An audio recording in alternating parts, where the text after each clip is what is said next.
Welcome, dear subscribers and curious listeners of my channel. Rita Skeeter is a character who doesn't appear very often in the pages of Harry Potter, but every time she steps into the spotlight, all eyes are on her. Her quill is venomous, her style is biting, and her reputation is far from spotless. Many dislike her for blatant lies and distortions of fact, but one must admit Skeeter is a master of manipulation and intrigue, and yet behind her image lie details that aren't always obvious. Today, I've gathered the most curious facts about Rita Skeeter. Make yourself comfortable. Enjoy the video. Number 1. Blackmail from Hermione.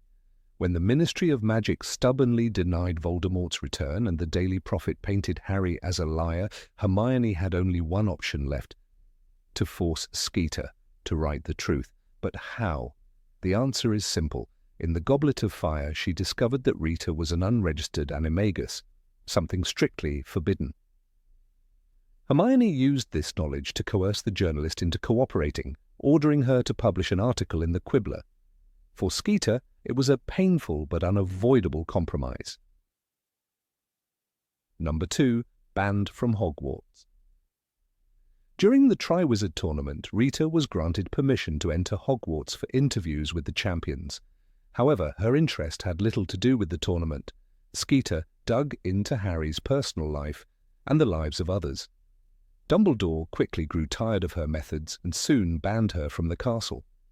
But Rita found workarounds, questioning Hagrid and watching events unfold from outside the grounds.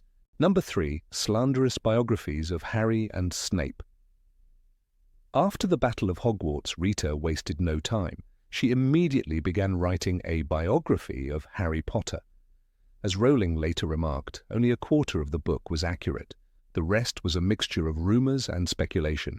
She twisted the truth even more in her book about Severus Snape, turning the hero's story into something darker and far more controversial. Number 4. The International Confederation of Wizards. Few remember that Rita reported on the 1994 session of the International Confederation of Wizards. This was the wizarding world's version of the UN, with Dumbledore himself serving as chair. Interestingly, despite her questionable reputation, Albus admitted that he actually enjoyed her description of the conference. Number 5. Stirring up conflict. In 2014, Rita once again demonstrated her talent for provocation. She spoke with the manager of the Brazilian Quidditch team, who made an unflattering remark about his Welsh opponents. Naturally, Skeeter seized the chance to blow it into a scandal. The quarrel escalated into public insults between the teams right on the pitch during the match. Thus, her quill could influence not only the fates of individual wizards, but international tournaments as well. Number 6 could have been friends with Bellatrix Lestrange. Rita and Bellatrix were both born in the same year, 1951. This means their paths could have crossed at Hogwarts. Considering Skeeter's eager contact with Draco and Pansy, it's highly likely she studied in Slytherin during her youth, and if she wasn't friends with Bellatrix, she almost certainly knew her personally. Number 7. The etymology of her name. Finally, Rita's surname itself hides a clue. In English, Skeeter is slang for mosquito. And this is no coincidence. Rita could transform into a beetle and annoyed people with her persistence, just like a pesky insect. Her surname perfectly reflects both her abilities and her character. Number 8. Inspired by real journalists. J.K. Rowling once admitted that Rita Skeeter was not born purely from imagination. She was inspired by real journalists Rowling encountered after the early success of Harry Potter. Reporters often twisted her words, searching for sensational headlines instead of truth. Rowling described it bluntly. They would take one sentence and turn it into something completely different. That same frustration bled into Skeeter's character, who exaggerated every detail to shock her audience. This influence is clear in the Goblet of Fire, where Rita interviews Harry. Instead of recording his actual answers, she allows her quick quotes quill to invent lines like, "Tears fill those startlingly green eyes," as he recalls a childhood full of neglect and pain. Harry protests, "I never said that," but Rita ignores him. It mirrors Rowling's own experience of seeing herself misrepresented in the press, where an ordinary comment became a headline. By channeling her anger into fiction, Rowling created one of her sharpest portrayals of media manipulation. Rita Skeeter became more than a side character. She embodied the yellow press itself. Every time she twisted the truth, readers could feel Rowling's own history with journalists who valued spectacle over honesty. That real-world inspiration made Skeeter sting all the more because she was not only a beetle in the wizarding world, she was a reflection of the press in ours. Number 9. Her secret weapon against politicians. Rita Skeeter's animagus form was more than a trick. It was her secret weapon. As a beetle, she could slip into offices, crawl across documents, and listen to conversations no one meant for her to hear. Few politicians in the Ministry of Magic escaped her attention.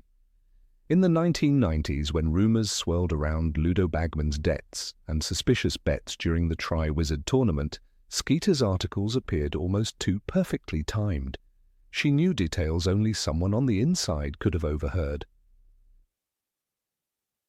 Bagman was already under suspicion, but Rita made him look guilty long before any investigation began. She described him as a man too fond of wagers and too careless with the trust of the public. Her stories fueled gossip in Diagon Alley, turning whispers into scandal. When Bagman tried to defend himself, the damage was already done. His reputation never recovered, and Skeeter walked away with another headline that sold thousands of copies of the Daily Prophet. The danger of her beetle form was that no one could stop her. Ministry doors meant nothing. She could perch unnoticed on a windowsill and gather secrets from men like Cornelius Fudge or Percy Weasley. What she overheard became the backbone of her political reporting. "Skeeter always knows more than she should," one clerk muttered, and everyone believed it. She thrived on the fear that no private conversation was safe. It was not justice she sought, it was leverage, a half-truth about Bagman, a careless remark from a manager, a whisper about foreign delegates. Rita could spin them into corruption, betrayal, or scandal. Politicians feared her not because she lied, but because she listened. And with her quill, even the smallest overheard sentence became a weapon sharp enough to wound careers. Number 10. Ongoing feud with Hermione. Rita Skeeter and Hermione Granger were never destined to reconcile. Their first clash in the Goblet of Fire, when Hermione exposed Rita's animagus secret, set the tone for a lifetime of animosity. After the war, Skeeter returned to her old ways, but now Hermione was no longer a schoolgirl. She was a leader. By the time she rose to Minister for Magic, Rita saw an irresistible target. Her columns began hinting that Hermione was too young, too inexperienced, and far too sentimental to run the wizarding world. The attacks grew sharper. Skeeter published pieces that twisted Hermione's reforms into threats. Her attempt to improve magical equality was reframed as a reckless agenda to tear apart tradition. Rita even dredged up the old rumors about Hermione's supposed romance with Harry Potter, writing that personal entanglements cloud her judgment. These were not new lies, only old ones repackaged for a different audience. But unlike before, Hermione had power. The Ministry could not jail Skeeter for writing, yet the Prophet faced pressure it had never felt before. Several of Rita's drafts were spiked before printing, labelled as slander. Editors whispered that publishing them risked lawsuits. For the first time, Skeeter's poisonous pen met a shield it could not easily pierce. The days when she could destroy reputations unchecked were gone.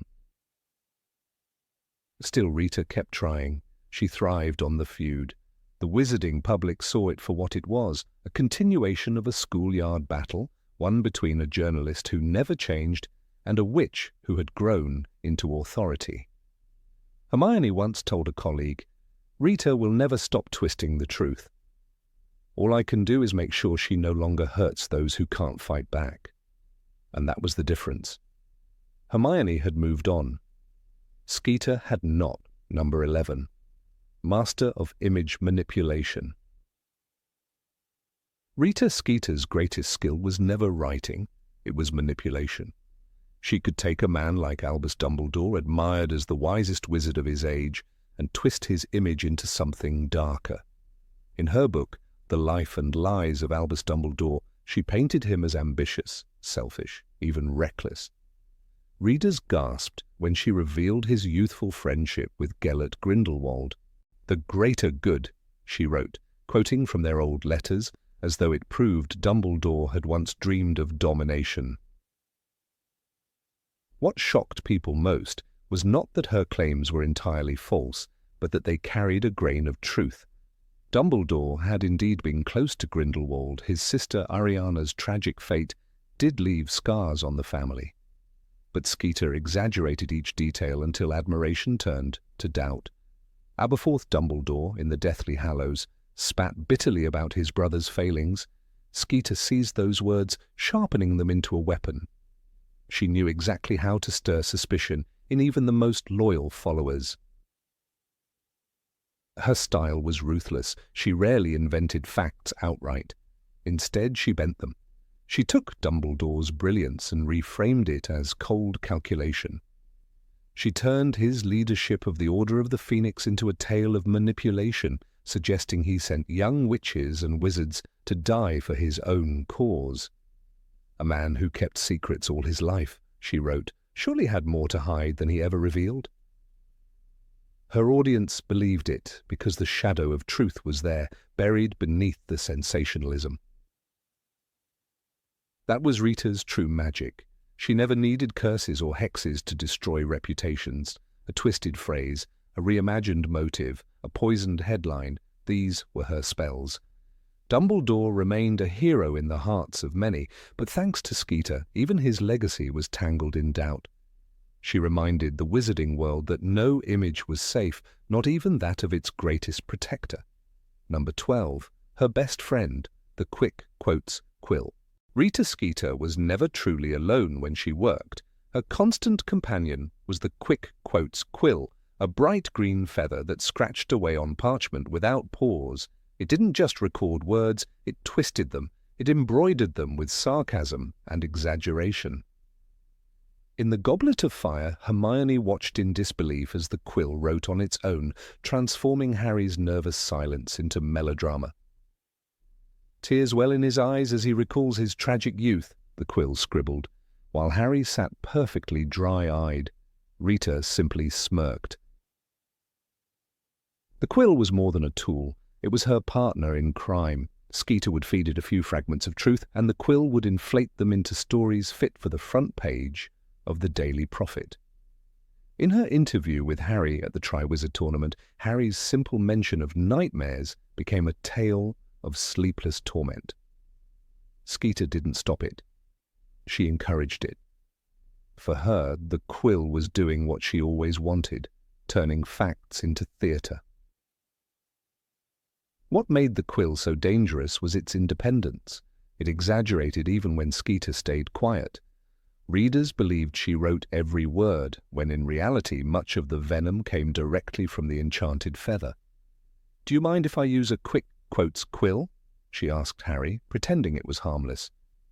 But there was nothing harmless about the way it warped his image into that of a lonely, broken boy who cried out for love. In truth, the quill mirrored Rita herself. Both were incapable of restraint. Both thrived on scandal and spectacle, and perhaps that is why Skeeter never tried to control it fully. She didn't want accuracy, she wanted noise.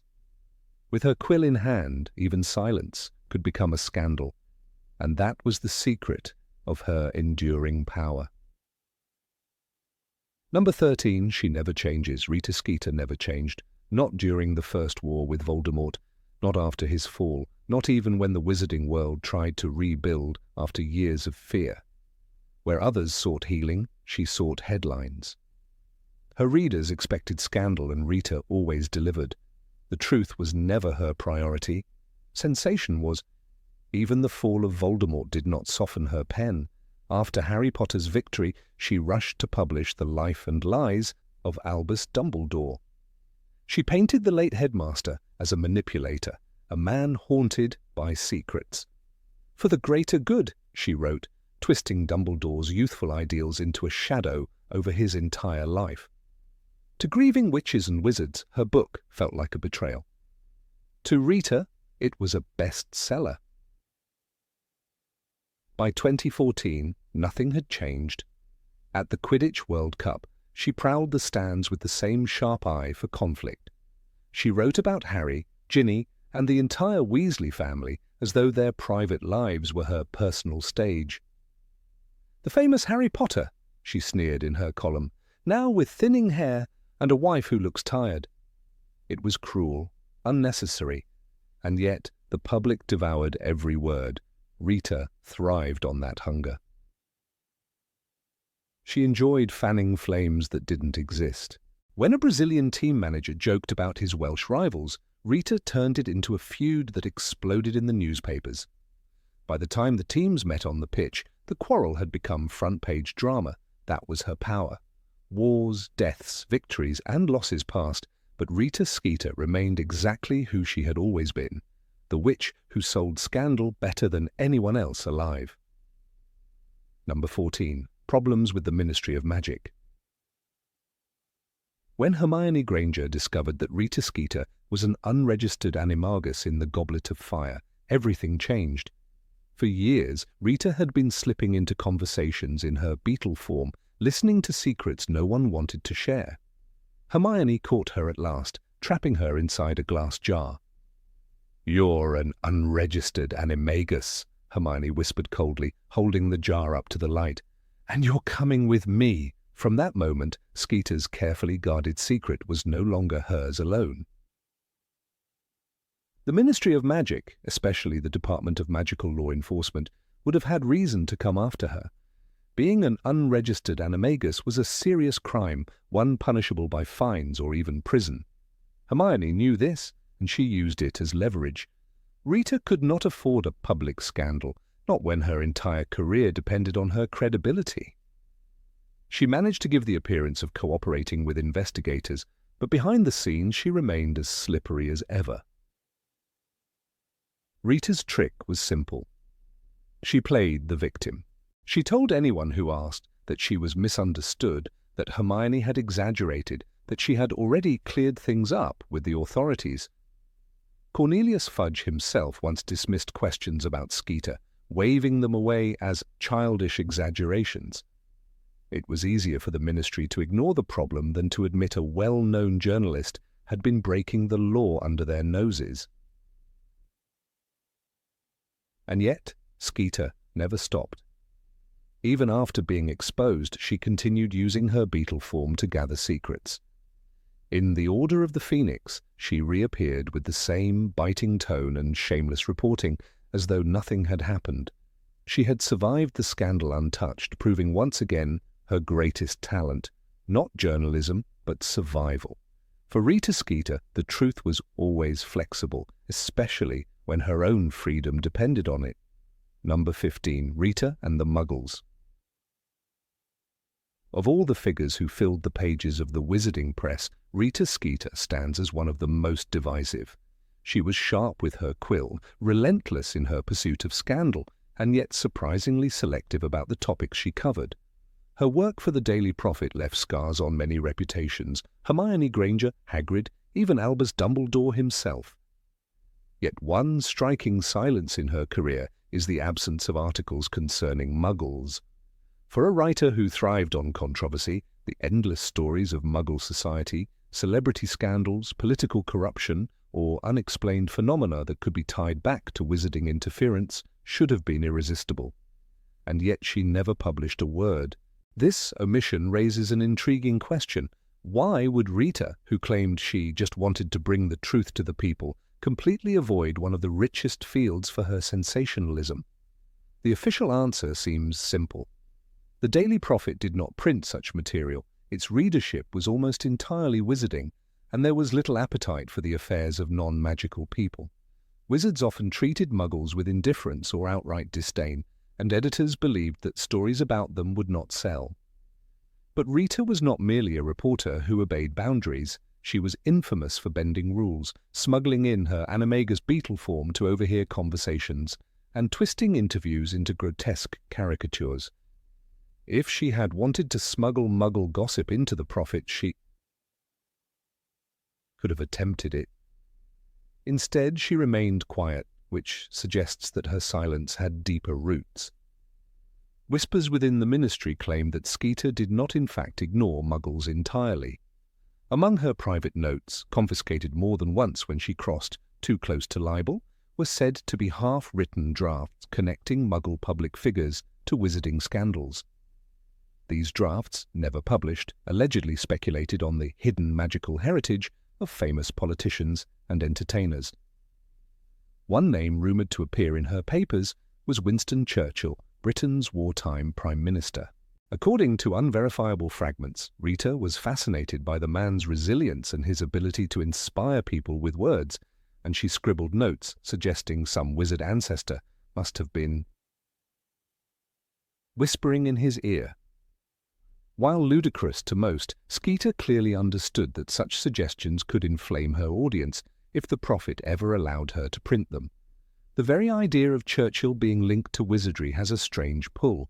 After all, his speeches carried a weight that seemed almost enchanted.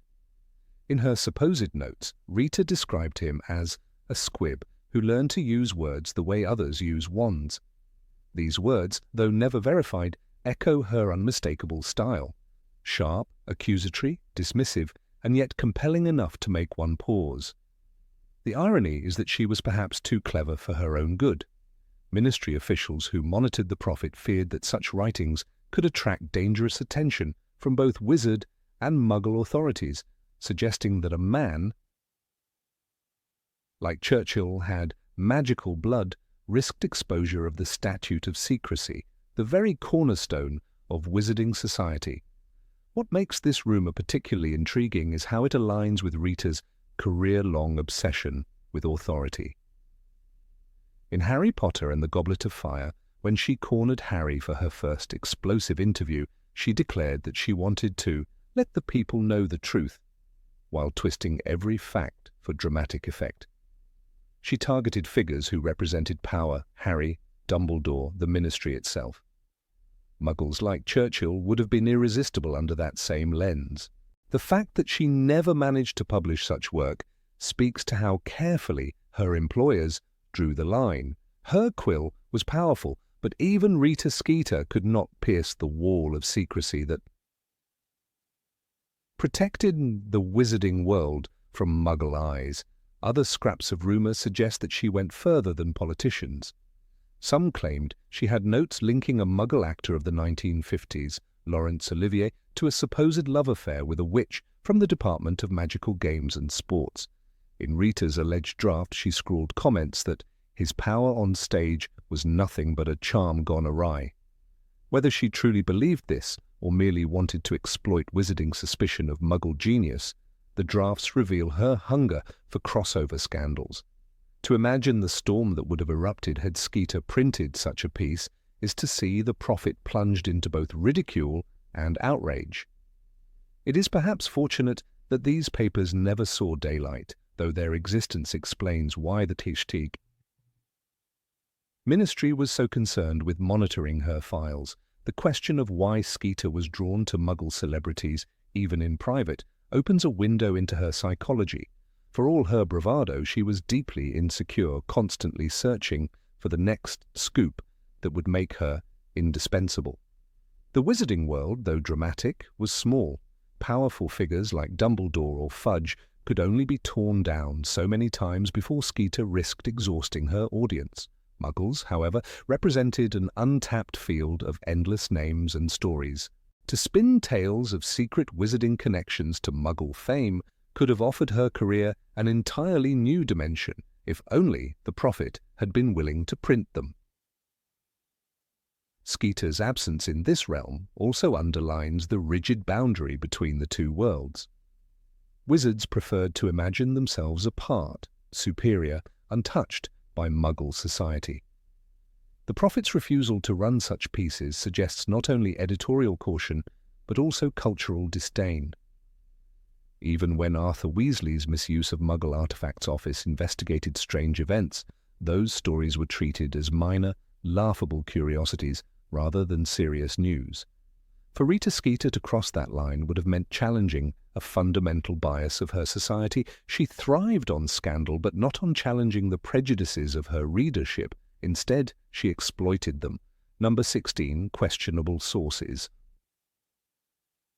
Of all the figures who thrived in the background of Harry Potter's story, Rita Skeeter remains one of the most fascinating precisely because of her methods. She was not merely a gossip columnist, she was a professional manipulator of information, someone who blurred the line between fact and fabrication so effectively that even intelligent readers doubted their instincts. Her greatest tool was not her quill, though the quick quotes, "Quill did plenty of work on its own," it was her willingness to rely on sources that no respectable journalist would have ever touched. Rita's articles often carried the appearance of truth, but they were stitched together from whispers, grudges, and the bitter words of people with hidden motives. One of the most dangerous aspects of her writing was the way she wrapped lies in enough detail and emotional weight that they sounded convincing, even when they came from people with every reason to mislead. A telling example came during the Triwizard Tournament when Rita targeted Harry and Hermione. Her articles in the Daily Prophet presented a picture of a boy unhinged by fame and a young girl supposedly toying with the affections of both Harry and Viktor Krum. These stories were not based on legitimate reporting. Instead, Rita leaned heavily on figures like Pansy Parkinson, who took great delight in painting Hermione in the worst possible light. Pansy, a Slytherin student known for her cruelty, provided comments that were little more than schoolyard insults. Yet in Rita's hands, those insults were dressed up as insider testimony.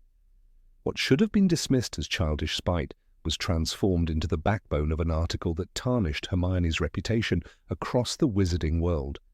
Even Professor McGonagall, when reading Rita's coverage, was left visibly furious at the harm it caused. The danger lay in the fact that Skeeter never admitted her reliance on such dubious sources. In her column, the names of informants were rarely mentioned. Instead, she preferred vague phrases like "a close friend confided" or "sources within Hogwarts reveal."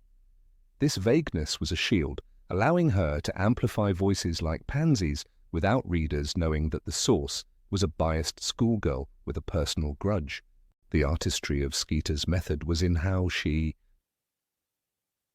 balanced these shadows of gossip with just enough recognizable detail that readers thought the articles must contain some truth. By hiding behind the illusion of investigative reporting, she gave legitimacy to voices that otherwise had none. In Harry Potter and the Goblet of Fire, Rowling makes clear just how far Skeeter was willing to go. The quick quotes, "Quill did not transcribe truth, it invented it," exaggerating every statement into a caricature. Harry's discomfort in interviews became written evidence of arrogance. Hermione's friendship with Viktor Krum became a manipulative romance. Even Hagrid's half-giant heritage, which Skeeter revealed in a particularly damaging article, came from sources who clearly aimed to cause harm. The wording was telling. In an exclusive interview, a member of the Hogwarts staff revealed, yet this was less an interview and more an act of betrayal. One can easily imagine Skeeter coaxing bitter or careless individuals into sharing slivers of truth, which she then twisted into poison. The article about Hagrid is perhaps the most chilling example of her reliance on questionable sources. At the time, giants were associated with brutality and were considered dangerous, with many having fought for Voldemort in the First Wizarding War. By exposing Hagrid's heritage, Skeeter unleashed public fear and prejudice against him. What stands out is that she likely obtained the information from people connected to Death Eaters, or at least those who carried the same ideology of blood purity. It is difficult to imagine that such private knowledge was available without the involvement of those who wanted to undermine Dumbledore and his allies. Skeeter did not care who provided the fact, nor what their motivations were. She only cared that it could become a headline. Her treatment of Harry's emotional state during the tournament is another instance of how dangerous her sourcing could be. In one article, she wrote that Harry was disturbed and possibly unbalanced, implying he sought attention through dramatic stories of danger. Skeeter could not have witnessed Harry's private struggles with nightmares or his honest confessions about Voldemort's return. Yet the article hinted at knowledge so intimate that readers assumed it must be true. Where did such insight come from? Most likely from individuals who wanted to discredit. Harry, perhaps even sympathizers of the Ministry who feared panic. Here Skeeter showed her true genius. She could take the anxieties of powerful institutions, the gossip of malicious students, and the whispers of Voldemort's old sympathizers, and bind them into an article that seemed both sensational and authoritative.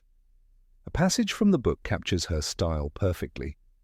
When Harry tries to defend himself against her quill, it twists his words instantly. Tears fill those startlingly green eyes as our conversation turns to the parents he can barely remember. Harry had not cried, nor had he sought pity. Yet the combination of her manipulative quill and her willingness to invent emotional detail made the story convincing. For readers of The Prophet, this sounded authentic because it mixed the undeniable fact of Harry's orphanhood with a fabricated display of weakness. The effectiveness of the article was not in accuracy but in how it played on emotions, creating an image that people could imagine vividly even though it was false. The real tragedy is that Skeeter's methods worked precisely because Wizarding Society was hungry for scandal. Figures like Pansy Parkinson and disaffected Death Eater sympathizers knew this and were eager to feed her what she wanted.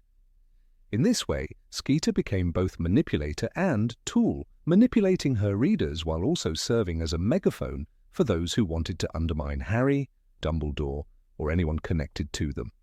The Daily Prophet's wide reach meant that these rumors gained a life of their own. When the paper printed Skeeter's stories, they became the truth for thousands of witches and wizards who never questioned where the information came from. Number 17, a style impossible to confuse. Rita Skeeter's reputation within the wizarding world was built on a foundation of words sharpened into weapons, and nowhere was her stylistic fingerprint more obvious than in the way she could twist the ordinary into the extraordinary. Her prose never merely described, it performed, exaggerated, and lingered in the minds of readers who found themselves both entertained and unsettled. When examining her style, one immediately recalls the sensation of opening the Daily Prophet and finding Skeeter's byline, though truthfully, even if her name were removed, the voice was unmistakably hers. It was flamboyant, maliciously witty, and full of imagery that seemed to drip with venom cloaked in humor. This was her strength. She crafted narratives in which even a student competition could be made to sound like a scandal threatening the entire wizarding world.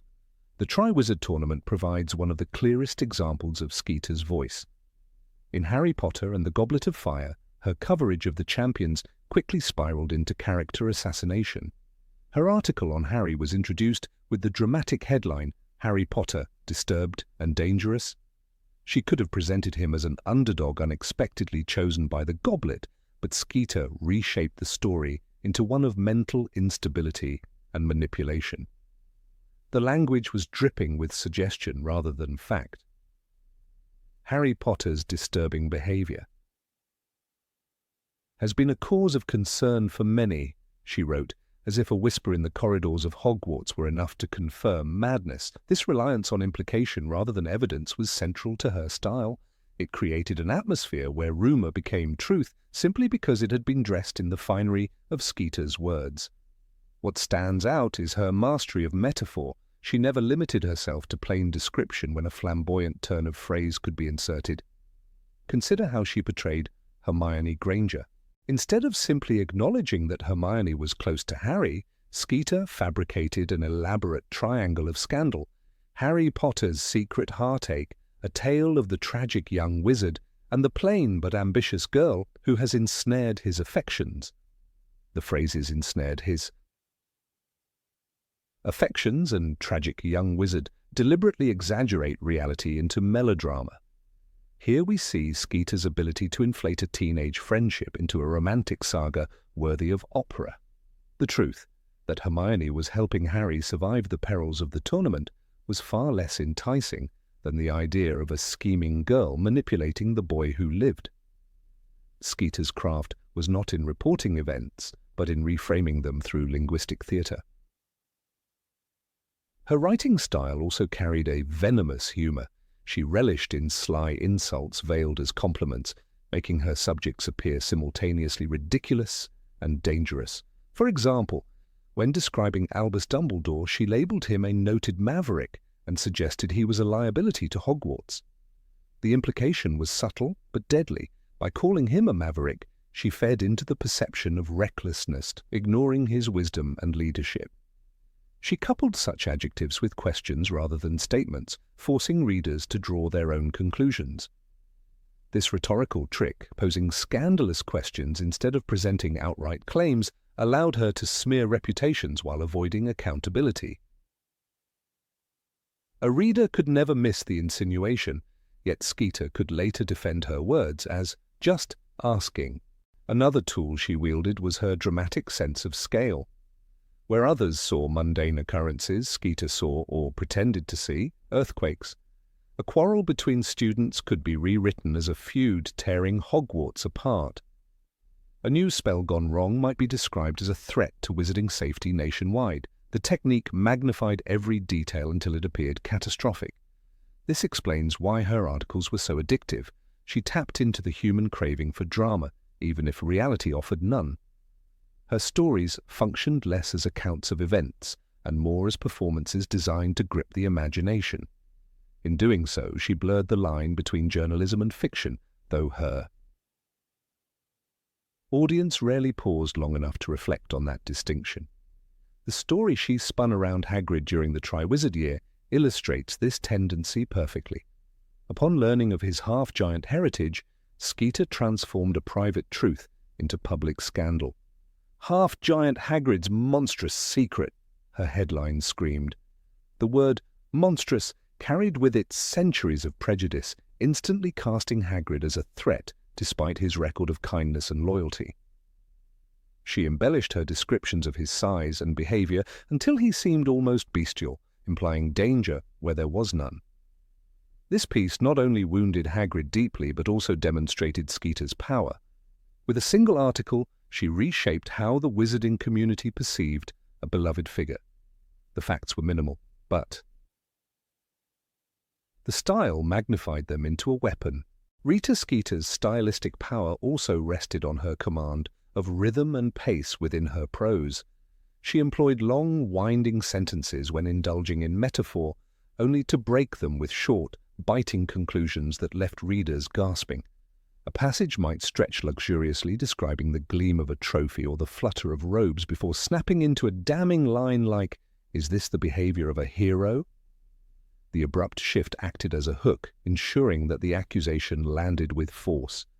This structural technique mirrored the cadence of gossip itself: long build-up, sudden revelation.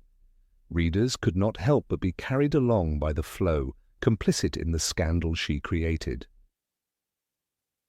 Her style was also inseparable from her magical abilities, particularly her animagus form.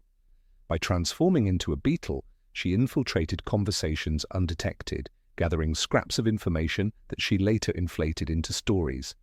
This literal perspective, from the cracks in walls, the shadows of classrooms, added a sense of voyeurism to her writing.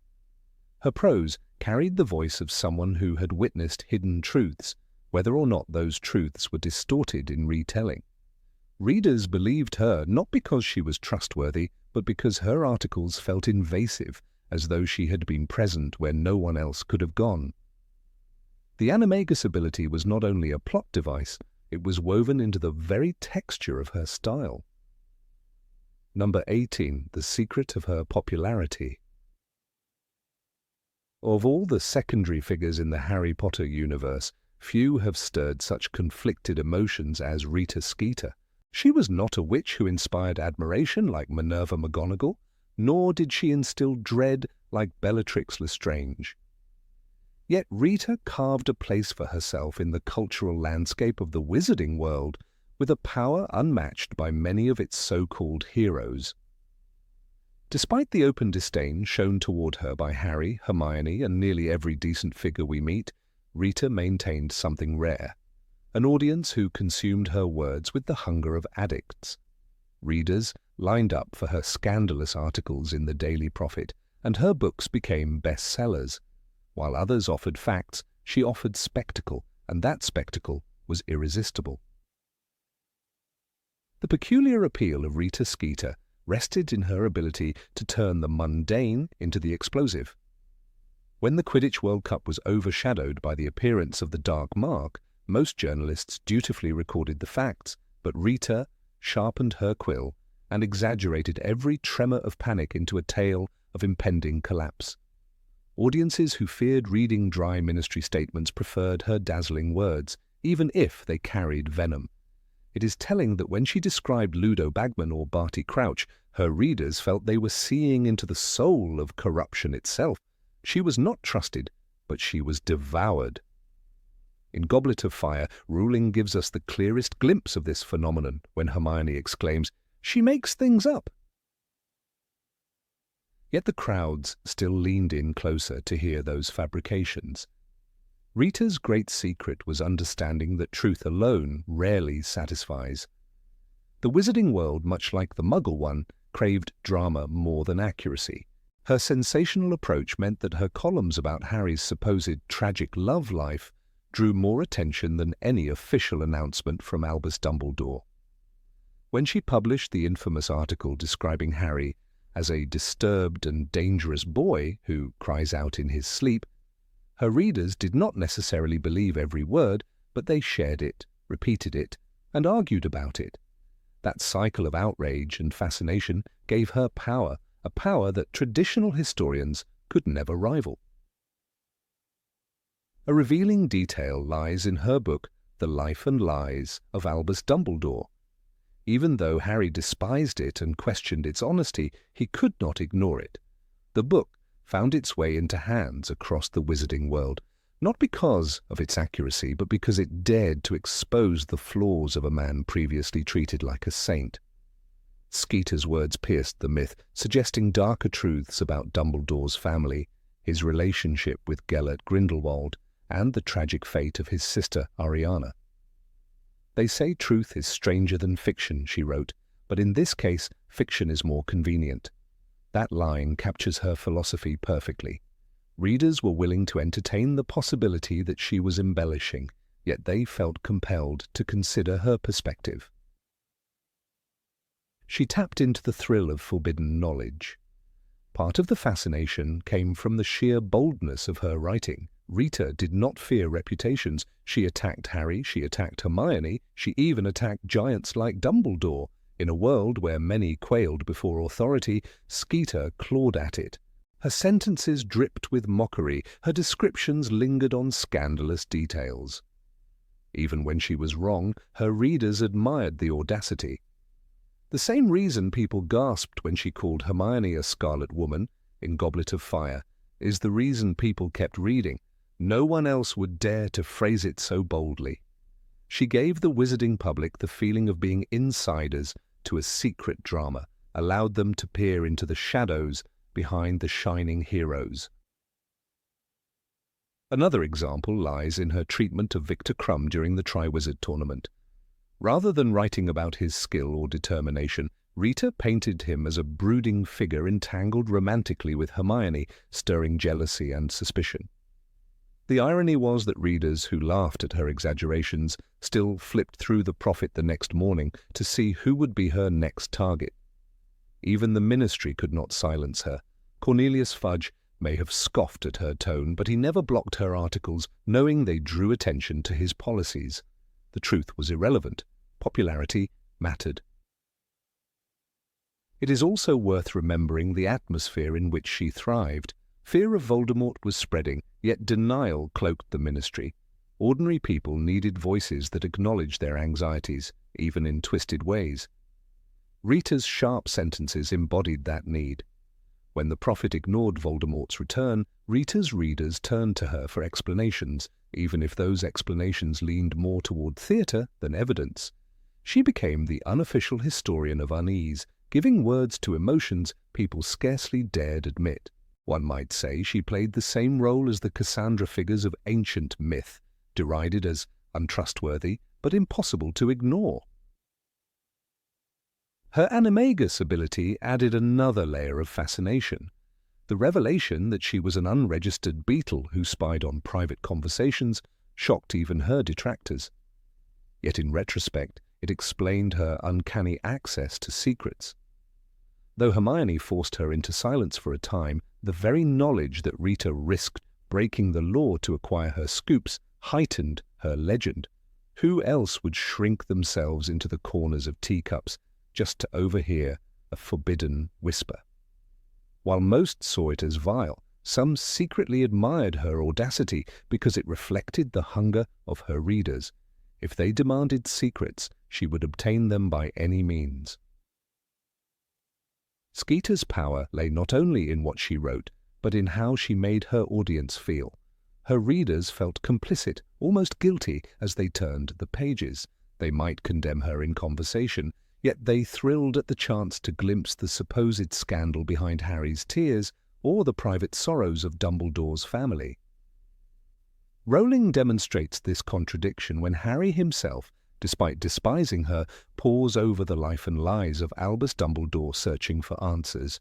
He does not trust her, but he cannot dismiss her. That paradox, hating the messenger while craving the message, is at the core of Rita Skeeter's popularity. It is striking that Skeeter's work often spread faster than genuine prophecies. Sybil Trelawney's predictions gathered dust, but Rita's paragraphs about supposed romantic triangles set fire to dinner-table conversations. Prophecy inspired fear, Skeeter inspired gossip, and gossip is contagious. Wizarding families in Diagon Alley or Hogsmeade might claim to dislike her, but they quoted her freely. Her scandal-laden words travelled across owls' wings far more eagerly than the ministry's decrees. In this sense, she tapped into an ancient truth. People are drawn less to certainty than to controversy. Consider also her treatment of Gilderoy Lockhart, another master of public image.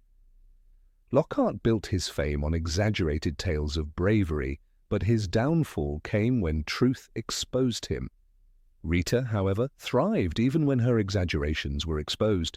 That is the difference between the charlatan performer and the scandalous journalist.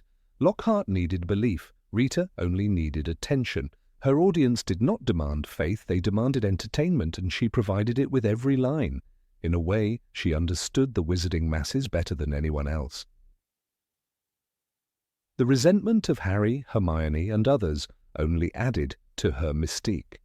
When Hermione cornered her and called her a horrible woman, readers who sympathized with Hermione still wondered what Rita would write next. The more she was condemned, the more people whispered about her work. It was the paradox of infamy. Her enemies gave her free publicity. Skeeter mastered this balance, positioning herself as the perpetual outsider who nevertheless dominated the conversation. While the Order of the Phoenix fought battles in shadows, Rita fought her war in ink, and in the public arena she often won.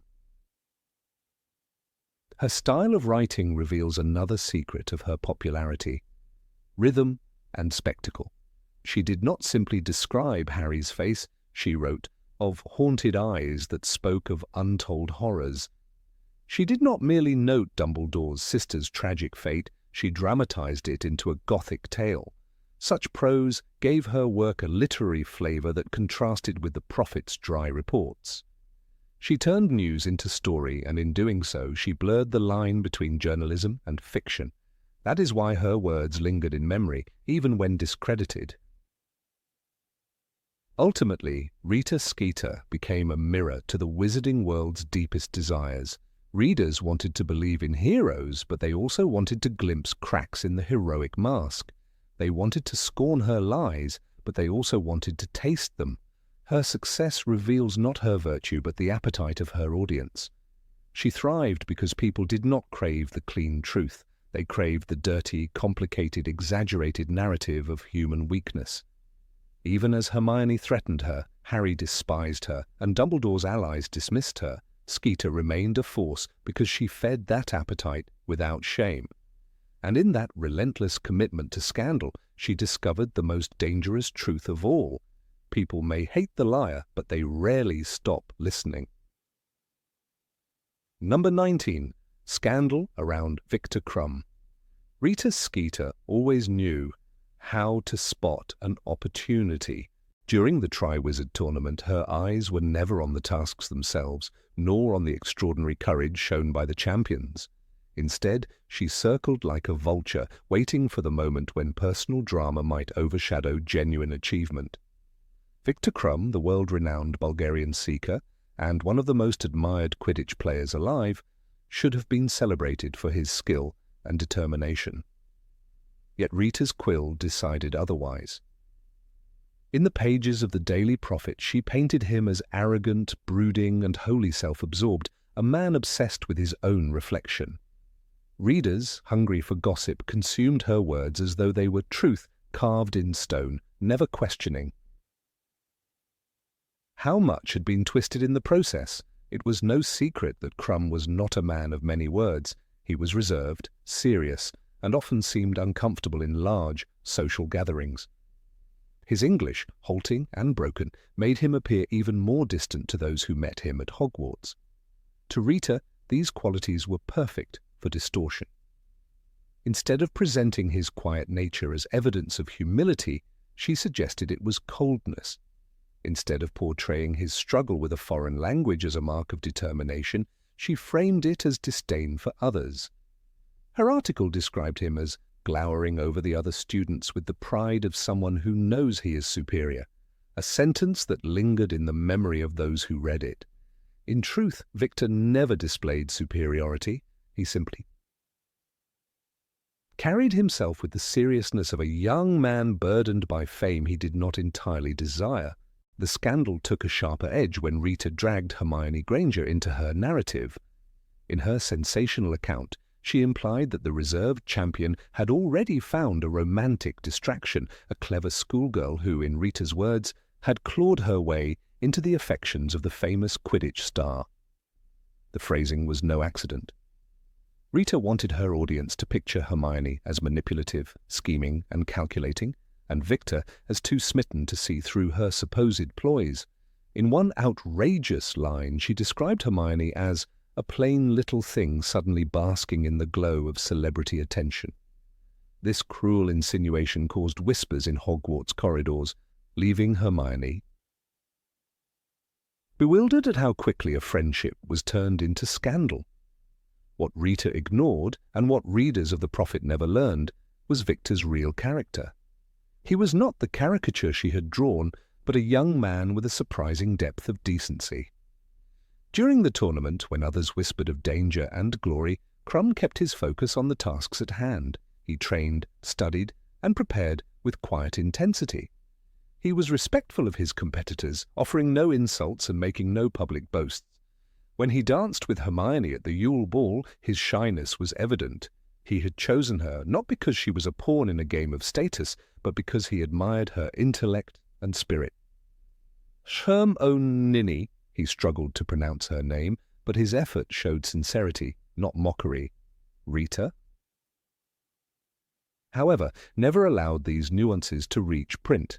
The article caused a stir beyond Hogwarts walls. International readers, already fascinated by Krum's Quidditch career, devoured every word. To them, the suggestion that the seeker was aloof and arrogant fit easily with the stereotype of famous athletes. In Bulgaria, whispers began that perhaps their national hero was losing his way. At Hogwarts, students turned curious glances toward Hermione, some in envy, others in ridicule. Ron Weasley, whose feelings for Hermione were still tangled in jealousy and denial, reacted with anger at the article, though his frustration was not directed at Rita herself. Rita's quill had managed to fracture friendships, create tensions and fuel gossip, all while shielding her from accountability. For Viktor, the scandal was infuriating. Accustomed to misrepresentation by the press in the Quidditch world, he had expected exaggerations about his sporting achievements, not attacks on his character. Yet what angered him most was the way Hermione had been dragged into the storm. She was not used to this kind of attention, and Rita's portrayal exposed her to ridicule she had never invited. In one of her interviews, Rita suggested that Hermione had bewitched Krum with her cleverness, echoing age-old stereotypes of manipulative women ensnaring powerful men. Viktor, in his quiet dignity, never lashed out publicly, but those who saw him could sense his simmering disapproval. He despised injustice, and here was injustice printed in black ink for all to see. J.K. Rowling herself gave us glimpses of Rita's tactics. In Harry Potter and the Goblet of Fire, the author wrote of how Rita had a quick quill, sharper than a fang, and how her quill scribbled fast across the parchment, inventing things as it went. This enchanted quill, capable of twisting words in seconds, was the perfect weapon. It turned Viktor's few hesitant sentences into entire paragraphs of supposed arrogance. It converted Hermione's calm responses into biting, sarcastic remarks she never uttered. Rita did not merely report, she manufactured. Every line was carefully calibrated to sell, not to inform. Her success depended not on truth, but on the stir her words created. The scandal also revealed something about the wizarding world itself. Unlike the Muggle press, which had competing outlets and more diversity of opinion, Wizarding Britain was dominated by the Daily Prophet. What Rita published carried immense influence. Students at Hogwarts, professors, and families across the country relied on the paper for their news. Few questioned the narrative, and those who did were drowned out by the sheer appetite for scandal. Rita knew this imbalance gave her power. By twisting the image of Krum and Hermione, she not only shaped public perception but also reminded readers of her ability to destroy reputations with a flick of her quick, quotes, quill. The Yule Ball, in particular, was fertile ground for Rita's storytelling. She described Krum sweeping Hermione across the floor as though presenting a trophy he had won. The words implied vanity and possession, robbing the moment of its genuine sweetness. Yet anyone who had seen Hermione that night would recall not the arrogance of her partner, but the joy of a girl who had transformed from the bookish shadow in the library into a young woman admired by all. Harry himself remembered she looked very pretty indeed, her hair sleek and shining, her dress robes made of a floaty periwinkle blue material. Rita stripped that humanity away and replaced it with a narrative of ambition and vanity. For Hermione, who had never sought such attention, the experience was both confusing and hurtful. What made Rita's piece particularly cruel was its timing. The champions already bore immense pressure. Each task was dangerous, life-threatening, and demanding of courage beyond measure. The added weight of scandal distracted from their preparation. Viktor, though resilient, had to endure whispers in the hallways and the mocking curiosity of those who believed the prophet. Hermione, meanwhile, had to defend herself against accusations of being a scarlet woman, a phrase even Ron once blurted out in his frustration, echoing the poison Rita had planted. The scandal became a subplot within the tournament, a story of character assassination running alongside dragons, mermaids, and deadly mazes. The irony of Rita's portrayal lay in how wrong she truly was. Viktor Krum, far from being vain, was almost painfully humble. He did not brag about his Quidditch victories, nor did he flaunt his fame at Hogwarts. His admiration for Hermione was quiet, respectful, and genuine. Years later, when we learn in Deathly Hallows that Krum attended Bill and Fleur's wedding, still loyal to his friends, it becomes clear that his character was never what Rita claimed. His presence at the wedding, his handshake with Harry, and his outrage at seeing Xenophilius Lovegood wearing Grindelwald's symbol all reinforce his decency and moral clarity. Rita's scandal, therefore, becomes a cautionary tale about how lies can linger even when the truth is plain to see. Hermione, for her part, emerged stronger from the ordeal. While wounded by the cruel insinuations, she learned an invaluable lesson about the danger of the press. Her later crusade to expose Rita's status as an unregistered animagus was partly fueled by the injustice she had endured. When she finally trapped Rita in a jar as a beetle, there was a sense of poetic justice. Hermione had turned the tables, showing that truth, though often delayed, could still prevail. The scandal around Viktor Krum, though painful, hardened her resolve and revealed a fierceness in her character that would serve her in the battles to come. Rita, however, thrived in scandal. For her, the Krum-Hermione story was merely one episode in a career built on distortion. She moved on to other targets, Harry, Hagrid, even Dumbledore, leaving behind a trail of mistrust. Yet the Krum scandal remains a prime example of how her method worked. Identify a subject beloved by the public, twist their reputation with half-truths, drag an innocent party into the mix, and let the audience's hunger for gossip do the rest. The damage was done not through outright invention, but through exaggeration and insinuation, a technique that made her stories plausible enough to sting. Looking back, one can see the scandal for what it was, a triumph of gossip over truth, of sensation over sincerity. Viktor Krum was no arrogant peacock, but a young man of quiet strength, weighed down by fame, searching for authenticity in a world eager to misunderstand him. Hermione Granger was no scheming schoolgirl, but a brilliant witch caught in the crossfire of another's ambition. And Rita Skeeter? She was the embodiment of the dangerous power of words, a reminder that ink, when wielded recklessly, can wound as deeply as any curse. The scandal, though brief, lingers as a warning that even heroes and innocents are not safe from the hunger of the public and the quills of those who exploit it.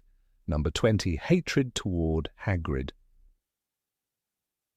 Of all the characters in the world of Harry Potter, Rita Skeeter stands out as one of the most manipulative. In the Goblet of Fire, she targeted many individuals, but none suffered as deeply as Rubius Hagrid. Her so-called exposé in the Daily Prophet became not just an attack on his career, but also an assault on his very identity. It was a calculated strike against someone who had never hidden his gentle nature, yet was still judged by the harshest possible standard, his bloodline. Hagrid had lived his entire life on the margins of the wizarding world, half-giant and wholly misunderstood, and Skeeter's pen turned those old wounds into public spectacle. The circumstances of her revelation show the level of her cruelty. By uncovering Hagrid's half-giant parentage, Skeeter aimed for maximum scandal. She did not simply mention it in passing, nor did she attempt to explore the complexity of giants and their difficult history. Instead, she exploited widespread fear. Giants were remembered for their brutal role in wizarding wars, often siding with Voldemort and causing destruction on a scale few dared recall. The wizarding community still carried deep suspicion, and Skeeter tapped into that fear like poison seeping through paper. The line she published, Rubius Hagrid, half-giant, has been entrusted with the care of our children, was not news, but an insinuation designed to ignite panic. Parents of Hogwarts students reacted in precisely the way Skeeter predicted. Owls flooded the headmaster's office, demanding to know how such a dangerous individual could be allowed anywhere near children. The problem was not that Hagrid had ever hurt a student, quite the opposite. He had shown time and again his loyalty, his patience, and his desire to nurture. But Skeeter understood that logic mattered little when fear could be exploited. Her article worked like a spell, casting suspicion where none had been before. Suddenly Hagrid's towering frame and clumsy handling of magical beasts were interpreted as signs of menace rather than endearment. What made the attack especially cruel was that Skeeter struck Hagrid at his most vulnerable moment. At the time, he was already under pressure, handling the dangerous task of introducing students to dragons during the Triwizard Tournament. His good intentions often clashed with the risks of his lessons, and Skeeter seized on that tension. She painted him as reckless, unable to distinguish between what was safe and what was perilous. "Is Hogwarts safe with such a man in charge of its care of magical creatures classes?" she asked rhetorically in her piece, knowing full well that the question would not be answered by facts but by rising hysteria. Hagrid's reaction revealed the true damage. When he discovered that the wizarding public now knew his mother was a giantess, he withdrew completely. He did not appear at meals, did not answer the knocking at his cabin door, and even abandoned his beloved lessons for several days. The man who had once been a constant figure of comfort, always with a pot of tea or a roaring fire ready for friends, suddenly seemed crushed beneath the weight of exposure. "I'm not what they think I am," he muttered, when Harry, Ron and Hermione finally coaxed him out. His identity, something he had always carried privately but without shame, was transformed into a source of public disgrace. The cruelty lay not only in the content of Skeeter's article but in the way she obtained her information. She had cultivated sources within Hogwarts, extracting details through a mixture of gossip and manipulation. Most notably, her ability as an unregistered animagus allowed her to sneak into places undetected. As a beetle, she could lurk unseen, listening in on conversations that were never meant for public ears. It is chilling to imagine her hiding in some dark corner, waiting for just the right sentence to twist into a headline. Her exposure of Hagrid's secret was not journalism but intrusion, and she thrived on it. The article also highlighted how deeply prejudice ran in the wizarding world. While characters like Albus Dumbledore openly defended Hagrid and trusted him without reservation, others were far less forgiving. The parents who demanded his dismissal mirrored the very same fear that Voldemort himself exploited, fear of those who were different. Skeeter's words tapped into centuries of mistrust toward giants, portraying Hagrid as inherently unsafe simply because of his heritage. The irony is sharp, for the wizarding world, so often threatened by blood purity ideologies, revealed its own hypocrisy when confronted with Hagrid's bloodline. Hagrid himself had always struggled with the consequences of his heritage. Expelled from Hogwarts in his youth due to false accusations, he had lived most of his life on the edges of the community. Though Dumbledore gave him purpose as Keeper of Keys and later Professor, he was still treated by many as a curiosity. To have his half-giant blood thrown into the spotlight was not only humiliating, but destructive. Skeeter's words reopened scars that had never fully healed. "It was the worst thing I could imagine," he admitted to his friends. The attack was not simply against his job, it was against his right to belong. The contrast between Hagrid's true nature and Skeeter's portrayal is perhaps the most tragic element of the story. Hagrid, who nurtured creatures others feared, who welcomed half-bloods, Muggle-borns, and anyone else marginalized, became a target precisely because of his inclusivity. He saw beauty where others saw monsters, his friendship with Buckbeak, his care for the blast-ended Scroots, even his tenderness toward Norbert the Dragon, all demonstrated his boundless capacity for empathy. Skeeter twisted these very qualities, arguing that his interest in dangerous creatures proved him unsuitable. She inverted kindness into recklessness, compassion into incompetence. This campaign against Hagrid revealed Rita Skeeter's method more broadly. She targeted the vulnerable, knowing that scandal sells. Earlier in the same book, she had written slanderous pieces about Harry Potter, portraying him as unstable and attention-seeking. She had turned Hermione into a subject of ridicule, painting her as a schemer, playing with both Harry and Viktor Krum's affections. But the attack on Hagrid was different in severity. It struck not at behavior but at blood. There was nothing Hagrid could do to change the fact of his parentage, and Skeeter knew it. She ensured that the very core of his identity was framed as dangerous. The long-term consequences of Skeeter's writing were significant. Although Hagrid eventually returned to his duties and regained the support of many, the suspicion lingered. It served as a reminder of how fragile reputation could be in a world driven by whispers and headlines. The fact that he endured, continuing to teach and even later fighting bravely in the Battle of Hogwarts, underscores his resilience. Yet it is impossible to ignore that Skeeter's article left a permanent mark. For a time, Hagrid was defined not by his loyalty or bravery, but by the stigma Skeeter cast over him. Quotes from The Goblet of Fire reveal how deliberate her cruelty was. In one particularly harsh line, she wrote, "The truth about Rubius Hagrid is out at last, half-giant by birth, reckless by nature, dangerous by profession." The rhythm of that sentence alone shows her intent. Each clause builds on fear, each adjective calculated to undermine. She knew the public imagination would run wild with images of uncontrollable giants, and she wanted exactly that. Her words were weapons, sharp as any curse.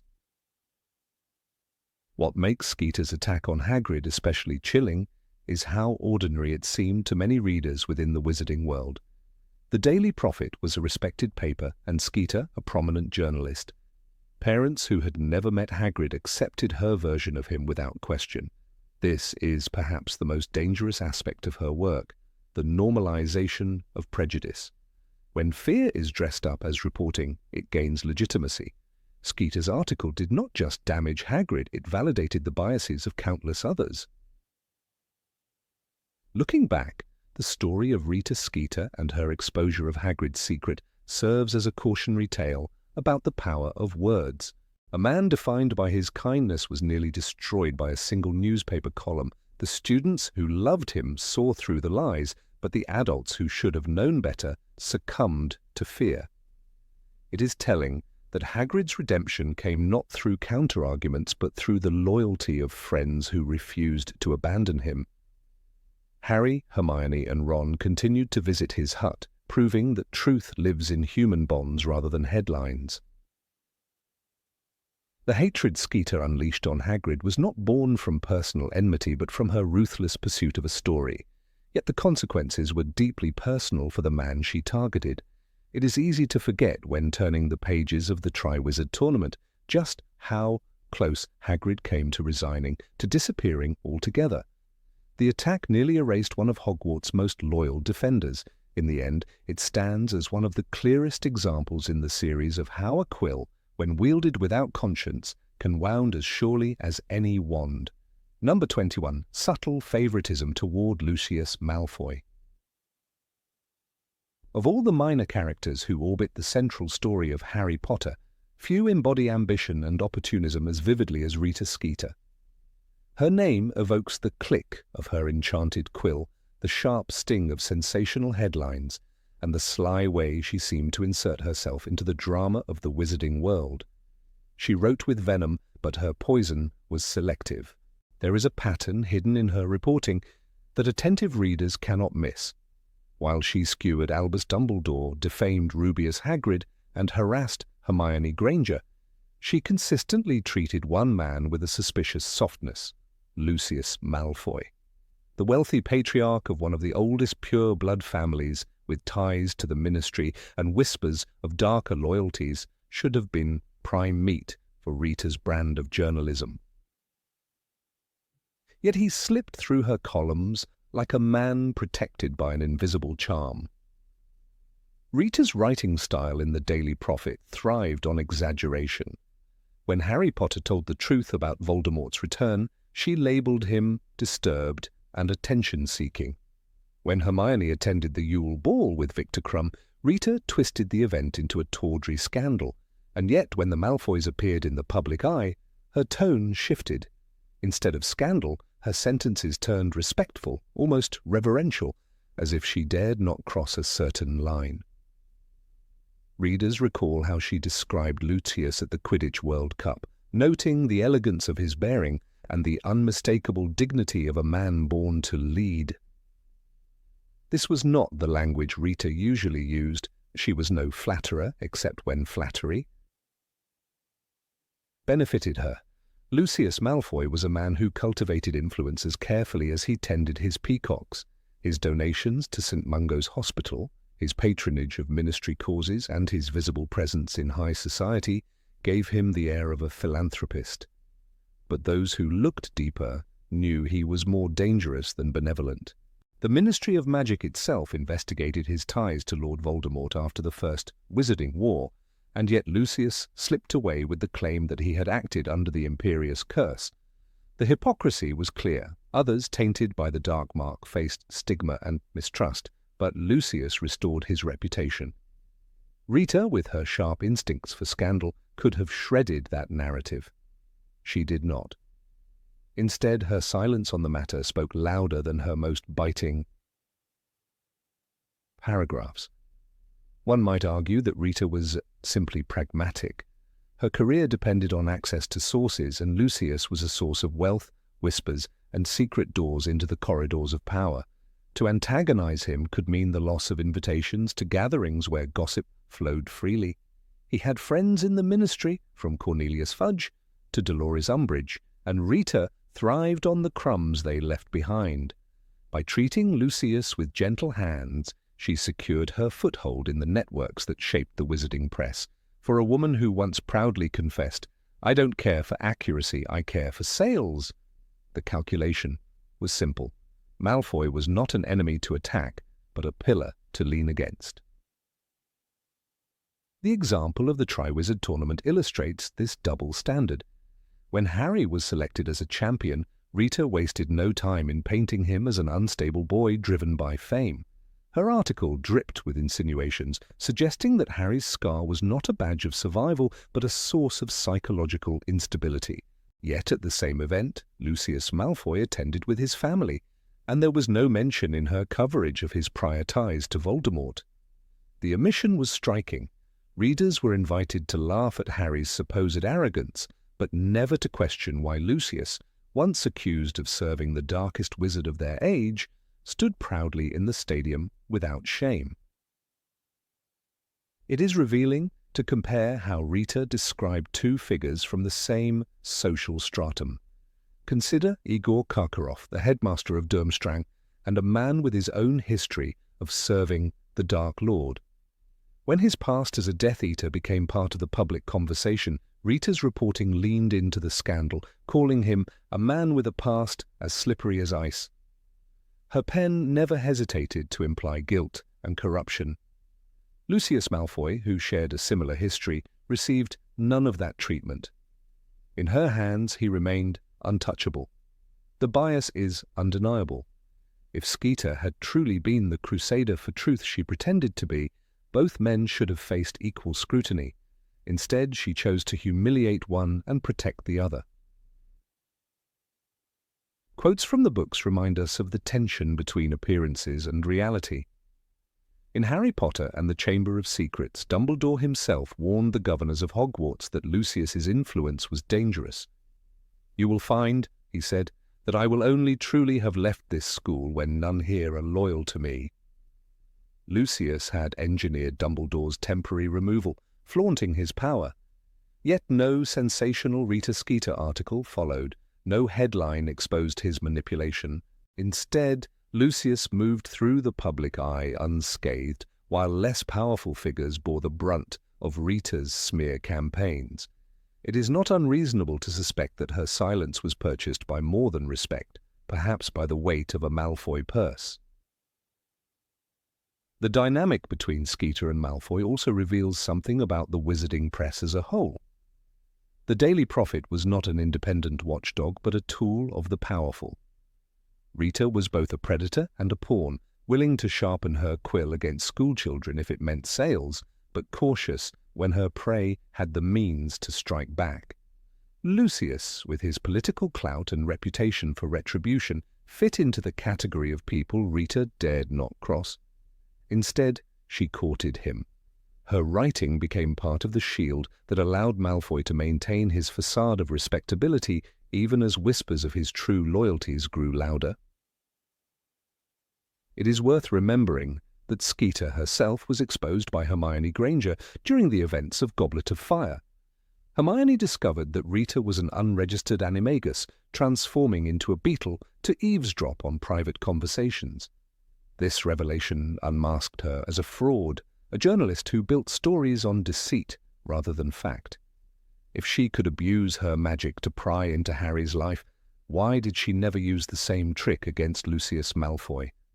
The answer lies not in ability, but in choice. She knew where power resided and understood which stories could destroy her career. Lucius was not an enemy she could afford to expose. He was, instead, a benefactor of her silence. Some might argue that Rita simply admired Lucius's charisma. He embodied the elegance of the old pure blood order with silver hair, a serpent-headed cane, and an aristocratic sneer. He was everything that a gossip journalist could find glamorous. The wizarding world often equated wealth with virtue, and Rita was not immune to that cultural bias. She reveled in the attention of high society, and Lucius provided it.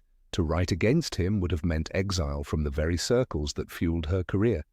So she chose to write carefully, casting him as a refined gentleman rather than a man who once stood in Voldemort's ranks. One passage from Order of the Phoenix deepens this suspicion. When Cornelius Fudge refused to believe Harry about Voldemort's return, the Daily Prophet launched a campaign to discredit both Harry and Dumbledore. Behind that effort lurked whispers of Malfoy gold influencing ministry decisions. "He's been giving generously to all sorts of causes," Arthur Weasley once remarked, "but it's never out of kindness." Rita could have torn into that hypocrisy, exposing the corruption. She did not. Instead, she became part of the machine that silenced dissent. Her bias toward Lucius aligned with the ministry's strategy, which suggests not only personal admiration, but also professional calculation. The artistry of Skeeter's omissions lies in how they shaped public perception. For the average reader of the Daily Prophet, Lucius remained a respected benefactor, a father to Draco, and a man of influence. Without her complicity, that facade might have cracked sooner. When Voldemort truly returned and the Malfoys' loyalties were laid bare, the shock in the wizarding community was genuine. People asked themselves how they had been blind. The answer, in part, was that Rita had helped them remain blind. Her quill, usually sharp enough to draw blood, dulled itself against Malfoy's reputation. The irony is sharp. Rita Skeeter, who thrived on scandal, may have missed the biggest scandal of her career. Had she dared to write the truth about Lucius Malfoy, she might have earned eternal notoriety as the journalist who exposed Voldemort's aristocratic allies. Instead, she played the game of flattery and survival, leaving history to record her as a petty slanderer rather than a courageous reporter. Her affection, or at least her careful restraint, toward Malfoy revealed the limits of her ambition. She could wound children and embarrass teachers, but she could not confront power head-on. One cannot dismiss the possibility that some private arrangement existed. Lucius, ever the strategist, would not have left something as volatile as Rita Skeeter to chance. Perhaps there were secret meetings, subtle promises, or even threats. A man who controlled house elves, manipulated ministry officials, and funded political campaigns would have no trouble binding a gossip columnist to his will. Whether through gold, intimidation, or mutual convenience, Rita's personal bias toward him became part of her professional pattern. Her articles served not just her readers, but also the image Lucius wanted to project. When the dust of the war settled, both figures faded into diminished relevance. Lucius Malfoy, stripped of power and prestige, retreated into the shadows of his manor. Rita Skeeter continued to write, most infamously penning The Life and Lies of Albus Dumbledore, where she once again proved her appetite for scandal. Yet even then her quill never turned against Malfoy. The record remains curiously empty, a silence that speaks volumes. For those who study the patterns of her writing, the conclusion is difficult to avoid. Rita Skeeter, master of sensationalism, harbored a peculiar softness for Lucius Malfoy, a softness that shielded him from the venom she so eagerly poured on others. Number 22, the Dumbledore Biography. Rita Skeeter was never a journalist who sought to tell the whole truth. Her quill thrived on embellishments, on weaving just enough fact into fiction to make her work irresistible to a public hungry for scandal. Yet after the death of Albus Dumbledore, her pen achieved its most devastating victory. The Life and Lies of Albus Dumbledore, the book she released only weeks after the Battle of the Astronomy Tower, was not simply a biography. It was an execution of reputation, a dismantling of the myth of the greatest wizard of his age. Dumbledore's memory, which had been wrapped in reverence and almost saintly admiration, suddenly found itself polluted with whispered suspicions and shocking revelations that few had ever dared to imagine. The first strike Rita delivered was directed at the sanctity of Dumbledore's family. For decades, almost nothing had been publicly known about Kendra and Percival Dumbledore, and even less about his siblings Aberforth and Ariana. Skeeter pried open these silences with ruthless satisfaction. She painted Percival, who had been imprisoned in Azkaban for attacking 3 Muggle boys, not as a grieving father defending his injured daughter, but as a raving anti-Muggle bigot. Albus Dumbledore's moral compass was skewed from the very beginning, she wrote, her words soaked in venom. Raised in a household that despised Muggles, is it any wonder he sought power rather than compassion? Those who had once admired Dumbledore for his work in defending Muggle-born rights now found themselves unsettled, even suspicious. But Rita did not stop there. She clawed at the tragedy of Ariana, who had been attacked at 6 years old by those same Muggle boys. Dumbledore had carefully avoided speaking of her, out of grief and protection, but Skeeter exposed the story to the world with lurid detail. She speculated, without restraint, that Ariana was not merely traumatized, but uncontrollable, a child whose suppressed magical power made her a danger to society. In one passage, Rita declared, the family's attempts to hide Ariana were not born of love but of shame. A magical child, untrained and unstable, would have ruined Albus's ambitions before they began. Readers devoured this. Theory, forgetting that Skeeter's words were never backed by evidence, only by the art of suggestion. The portrait she painted of Dumbledore's childhood was one of secrecy, disgrace, and dishonor. It was, however, Rita's excavation of Dumbledore's youth in Godric's Hollow and his association with Gellert Grindelwald that shocked the wizarding world most deeply. She unearthed letters, or at least claimed to, in which a teenage Dumbledore wrote about the greater good, a phrase that Grindelwald would later brandish as the cornerstone of his violent regime. Skeeter presented these letters as proof that Albus had not simply been Grindelwald's friend, but his intellectual partner in dark ambition. Together, Skeeter wrote, these 2 brilliant boys dreamed not of protecting the weak, but of ruling them. Grindelwald may have been the warrior, but Dumbledore was the mind that fed the fire. Such accusations tore at the heart of those who had trusted Dumbledore to be the defender of peace. She added venom to her narrative by emphasizing the duel that ended Dumbledore's summer of friendship with Grindelwald, the duel that also led to Ariana's tragic death. To most, this was a moment of grief and silence, a wound Aberforth never forgave. To Rita, it was a scene of dark betrayal. She described Albus as a brother blinded by ambition, too caught up in visions of magical domination to protect his fragile sister. Her blood, she wrote, was the price of Albus's pride. By twisting a family tragedy into evidence of moral corruption, Skeeter managed to stain even the memory of Dumbledore's love for his sister. Aberforth's bitterness, well known in Hogsmeade, only added to the credibility of her insinuations. Perhaps the most insidious element of Skeeter's book was her manipulation of Dumbledore's image as the noble opponent of dark magic. She argued that his reluctance to confront Grindelwald until 1945 was not due to the complexity of their past friendship, but because Dumbledore secretly sympathized with Grindelwald's cause. He delayed action for years, Skeeter proclaimed, not from fear, but from hesitation. Did Albus Dumbledore wait for the tide to turn so that he could emerge the hero, untainted by defeat? The claim was poisonous. For many who had revered Dumbledore as the man who stopped Grindelwald's terror, this suggestion struck like a betrayal. Of history itself, Rita even poisoned the narrative of Dumbledore's later years when he had become headmaster of Hogwarts and a mentor to Harry Potter himself. She suggested that his interest in Harry was not purely protective, but manipulative. "One must ask," she wrote with icy relish, "whether Albus saw Harry as a child or as a weapon. The boy who lived was also the boy who could die, and Dumbledore, more than anyone, knew it." These words echoed ominously during the dark months of Voldemort's return, when many questioned whether Harry had been prepared or sacrificed. By weaving suspicion into Dumbledore's choices, Rita ensured that doubt would linger in even the most loyal minds.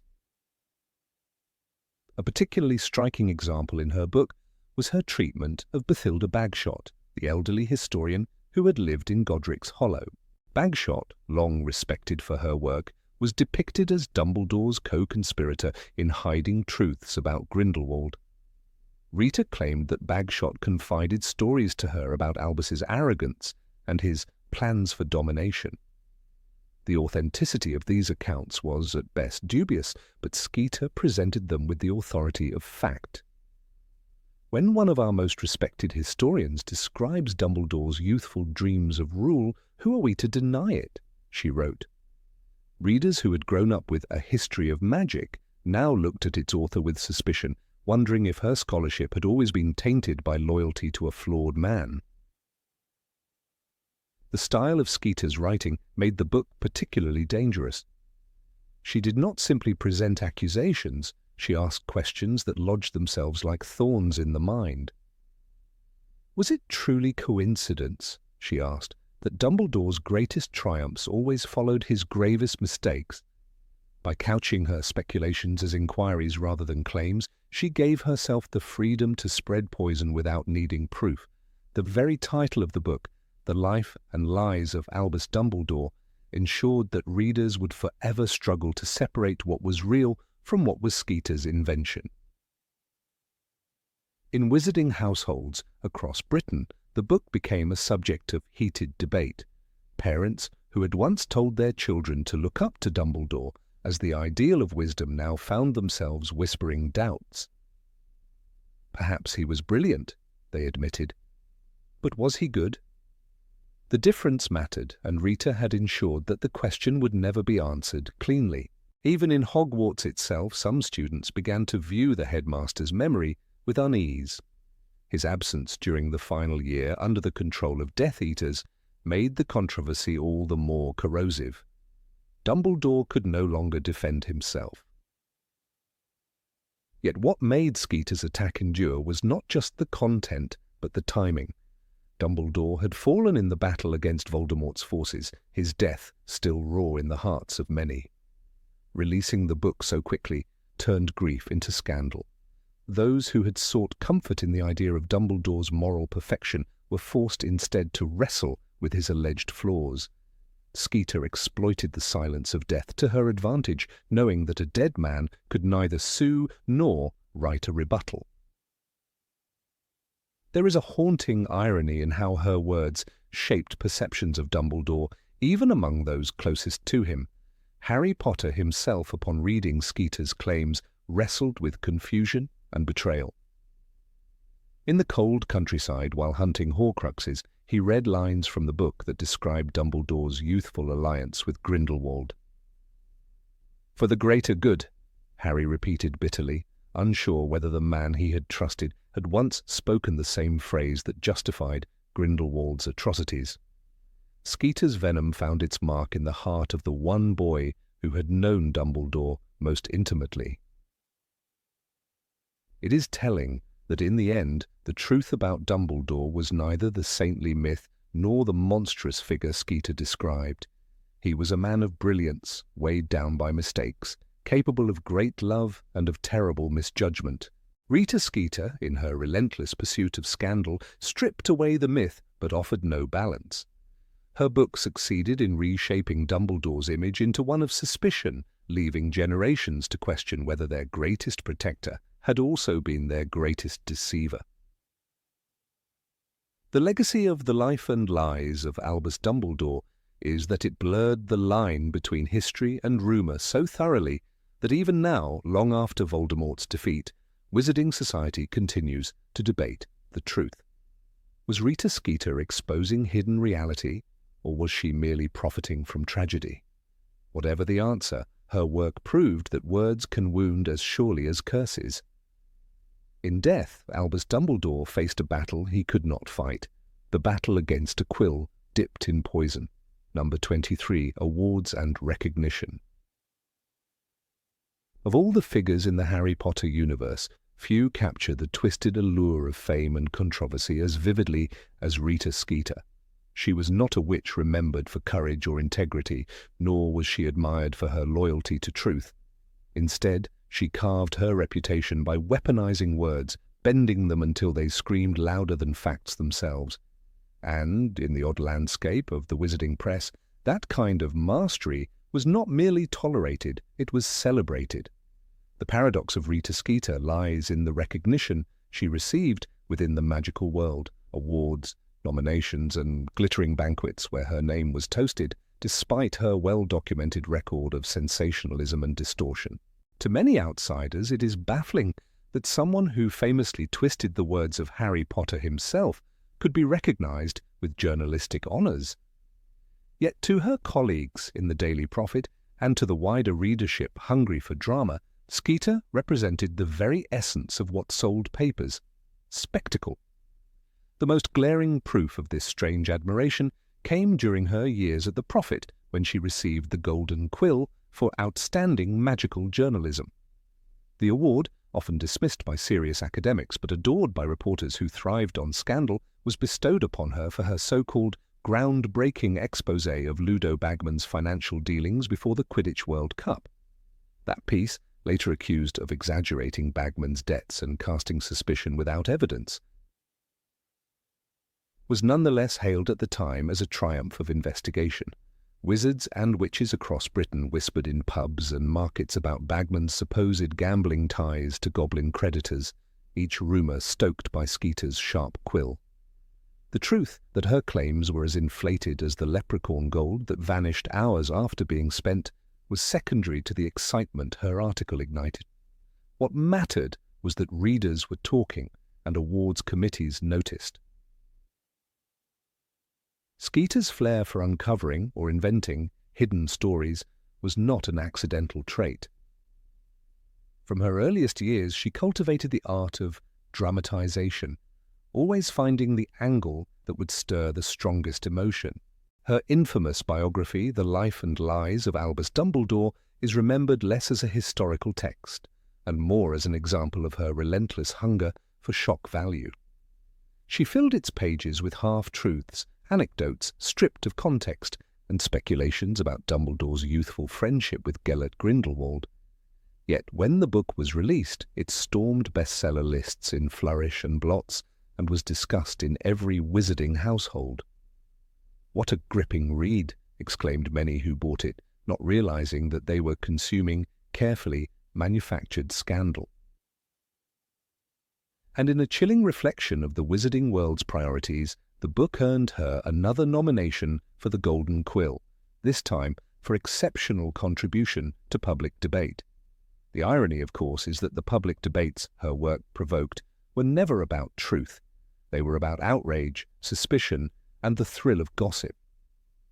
Skeeter's own writing style thrived on exaggeration.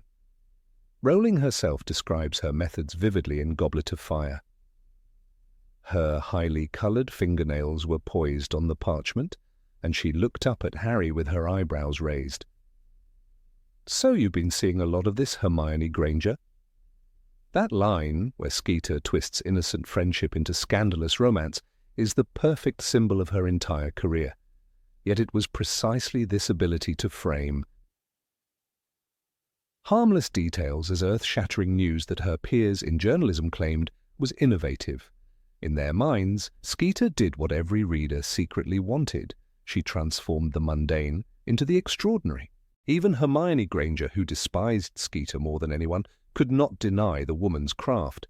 When Skeeter was exposed as an unregistered animagus, Hermione's disgust was sharpened by a reluctant recognition of her skill. To secretly transform into a beetle to hide in inkpots and perch on windowsills gathering morsels of overheard conversation, this was not the work of an amateur. It was the work of someone who understood that information, however obtained, was power. And while the ministry might frown upon the legality of her methods, the awarding committees turned a blind eye.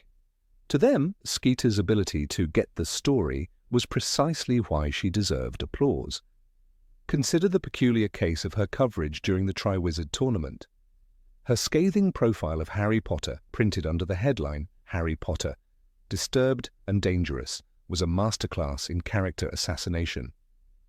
There is no doubt, Skeeter wrote, that Harry Potter's unstable and possibly violent nature is a direct result of the tragic deaths of his parents. These words, read aloud in the Great Hall, caused outrage among Harry's friends and laughter among his enemies. But outside Hogwarts, in the streets of Diagon Alley, readers devoured the piece. For weeks, shopkeepers and parents whispered about the boy who lived, suddenly wondering if the chosen one was a troubled child. Capable of dark deeds, it was a grotesque distortion of reality, but it achieved exactly what Skeeter aimed for, emotion. And in the world of wizarding journalism, emotion was currency more valuable than truth. The effect of such journalism cannot be underestimated. Awards were not given in isolation. They reflected the cultural hunger of the time. The wizarding public, tired of the monotony of ministry decrees and Quidditch scores, craved drama. Rita Skeeter gave it to them in abundance. Whether writing about Harry's scar, Hermione's supposed love affairs, or Dumbledore's private past, she touched nerves that kept readers turning pages. In many ways, her recognition with multiple Golden Quill Awards reveals more about the flaws of magical society than about her talent alone. It speaks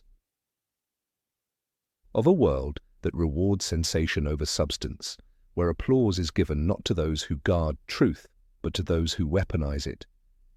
There is something almost tragic in this paradox. In another life, Skeeter might have been a historian, a true chronicler of wizarding events. She had the tools, sharp observation, mastery of language, an instinct for uncovering hidden details. Yet she chose manipulation because it brought faster rewards. Her legacy is not of truth preserved, but of lies magnified. And yet the wizarding world's own institutions celebrated her, stamping her name on plaques and parchments that were supposed to represent excellence.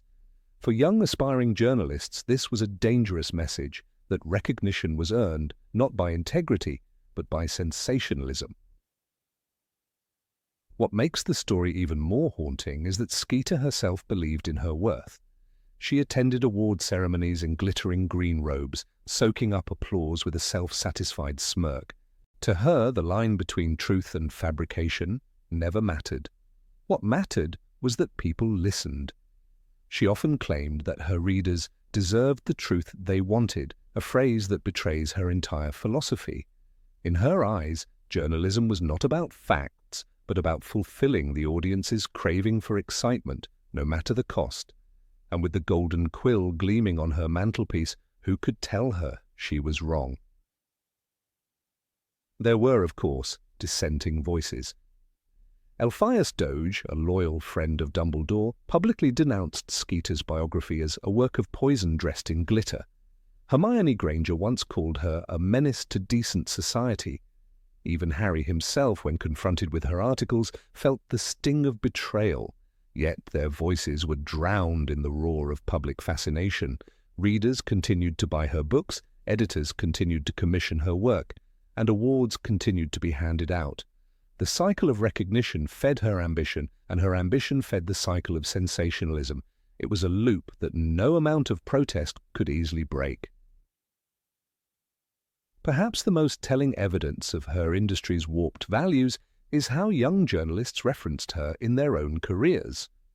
At the Daily Prophet's offices, interns often whispered in admiration of her boldness. "She knows how to get noticed," one was overheard saying, echoing sentiments that reveal just how deeply her influence had seeped into the profession. To them, Skeeter was not a cautionary tale, but a role model. The fact that she was recognized with formal awards only strengthened that image, turning her manipulative style into a standard worth aspiring to. Even after her credibility was publicly challenged, the recognition she had received could not be erased. Her golden quills remained in the archives, her name etched into lists of past winners. The magical world, for all its emphasis on moral values, could not undo the fact that it had celebrated a woman who built her empire on distortion. This uncomfortable truth lingers in the background of wizarding history, that Rita Skeeter was not an outcast but an honored figure. Her recognition exposes the fragility of institutions meant to uphold integrity, revealing how easily they can be swayed by spectacle. One cannot forget that even in her lowest moments, Skeeter never lost her touch for drama. When Hermione forced her into silence by threatening to expose her animagus secret, Skeeter retreated, but not without maintaining her pride. The glittering awards on her shelf, the clippings of headlines, and the sales of her biography all testified to a career that, for better or worse, had left its mark. For Rita Skeeter, that was enough. And in some ways, it is this unrepentant certainty, combined with the bizarre recognition she received, that makes her story one of the most unsettling in the Harry Potter world. Her awards and accolades do not merely reflect on her. They reflect on the wizarding society that celebrated her. The hunger for sensation, the willingness to elevate spectacle above truth, and the blindness to the consequences of misinformation all converged in the applause Skeeter enjoyed. She remains a symbol of the dangerous power of journalism unmoored from integrity, a reminder that recognition does not always align with merit. And though she might smirk from behind her quick quotes quill, clutching her trophies, the real story lies in what those trophies reveal about the world that gave them. In Rita Skeeter's rise, one sees not just the triumph of scandal, but the betrayal of truth itself. Number 24, hidden jealousy toward Harry. Rita Skeeter built her reputation not on truth, but on the dazzling glitter of scandal, and nowhere did she find a more profitable subject than Harry Potter. When she first thrust herself into the chaos of the Triwizard Tournament in Harry Potter and the Goblet of Fire, she saw Harry not merely as a boy participant, but as a headline machine waiting to be exploited. Her words, sharp, exaggerated, and dripping with false intimacy, captivated readers of the Daily Prophet. Yet behind every smear she crafted lurked an uneasy truth. Harry possessed something she could never fabricate for herself, a genuine aura of heroism. He was loved despite his flaws, while Rita was tolerated only because people craved her gossip. In that imbalance of admiration, envy began to fester. Harry's fame had followed him since infancy, long before he had the ability to wield it, long before he even understood the weight of being the boy who lived. Rita, by contrast, clawed for relevance. Every column she published was a calculated performance. Readers remember her description of Harry as a skinny boy of 14 who looks as though he has barely eaten a square meal in his life, a line meant to humiliate him while feeding public curiosity. But hidden within her mocking tone was an acknowledgement of the one thing she could not diminish, Harry's ability to command attention simply by existing. For a journalist like Rita, who thrived on bending perception, that natural magnetism was intolerable. Her jealousy is most visible in the way she tried to insert herself into his narrative. Instead of writing about the mechanics of the tournament or the other champions, she positioned Harry at the center of every piece. She painted lurid images of his supposed emotional fragility, inventing a romantic tension between him and Hermione Granger. In one infamous article, she claimed that Hermione toyed with both Harry's and Viktor Krum's hearts, suggesting a love triangle that threatens to distract Potter from the deadly tasks ahead. Such stories had little to do with fact and everything to do with Rita's need to attach her quill to the brightest star. Harry's renown was her lifeline. Without him, she was reduced to a minor writer with a knack for self-promotion. The envy becomes clearer when contrasted with her treatment of other figures. Ludo Bagman, with his cheery blunders, or even Cedric Diggory, who embodied the polished, idealized Hogwarts champion, could have offered Rita endless material, yet she rarely gave them more than cursory mentions.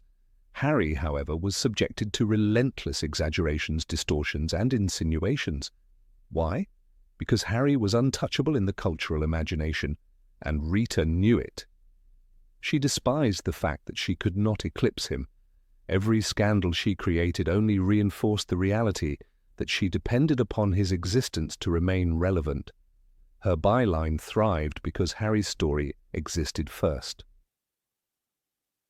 When Harry gave interviews, often reluctantly and under pressure, Rita watched with a predator's patience. During the wand-weighing ceremony, she tried to lure him away from others, cornering him with her enchanted quick quotes quill. The magical instrument did not record truth. It churned out exaggerations like, "Tears fill those startlingly green eyes as our conversation turns to the parents he can barely remember." Readers might see only cheap sensationalism, but beneath the performance lay Rita's desperate strategy. If she could not bask in Harry's authentic fame, she would fabricate an alternative reality in which his pain, his weaknesses, and his struggles became spectacles for her to parade. She coveted his story because it was his, not hers. This envy is also revealed in her disdainful remarks about Harry's youth. Again and again she belittled him as inexperienced, fragile, unworthy of the pedestal on which the wizarding world placed him. But the very repetition of this criticism betrays an obsession. If Harry truly had been insignificant, she would not have wasted so much ink. Instead, she recognized that he embodied something she longed for, the unmanufactured glory of being a symbol. Harry's every stumble fascinated readers, while Rita's polished career of deception struggled to achieve even a fraction of his impact. To her, it was bitterly unfair that a boy who never sought fame eclipsed the journalist who lived for it. The contrast between Harry's authenticity and Rita's artificiality was striking. Harry endured pain, danger, and the suffocating expectations of the wizarding community, but through it all, his honesty and awkward sincerity endeared him to others. Rita, on the other hand, concealed her true nature even from her colleagues, hiding the animagus form of a beetle to spy on private conversations. Where Harry inspired loyalty, Rita inspired only suspicion. Where Harry's story was written by destiny, Rita's story was manufactured through manipulation. It is little wonder that jealousy gnawed at her. His influence was eternal, while hers was transient. Even Hermione Granger recognized the root of Rita's behavior. After discovering her secret animagus form, Hermione exposed Rita's tactics and trapped her in a jar, threatening to reveal her unregistered ability. The control Hermione gained over her symbolized the moral victory of truth over distortion. Harry, in turn, barely reacted to Rita's downfall, too absorbed in the looming dangers around him. But for Rita, that indifference was salt in the wound. Harry could ignore her entirely, and still his name would dominate the front page. She depended on him, yet he never needed her. That imbalance of power revealed the raw edge of her envy more than any article she ever wrote. The Triwizard Tournament provided Rita with her most notorious headlines, but it also exposed her dependency. When Cedric Diggory died, and Harry returned from the graveyard of Little Hangleton carrying Voldemort's resurrection on his shoulders, Rita should have had the scoop of a lifetime. Yet by then, the Daily Prophet had turned against Harry, portraying him as delusional. Rita's own career faltered because even in scandal, Harry overshadowed her. The truth of Voldemort's return was too vast, too dangerous for her style of gossip. She had thrived on exploiting Harry's adolescence. When the stakes became cosmic, her pen looked petty.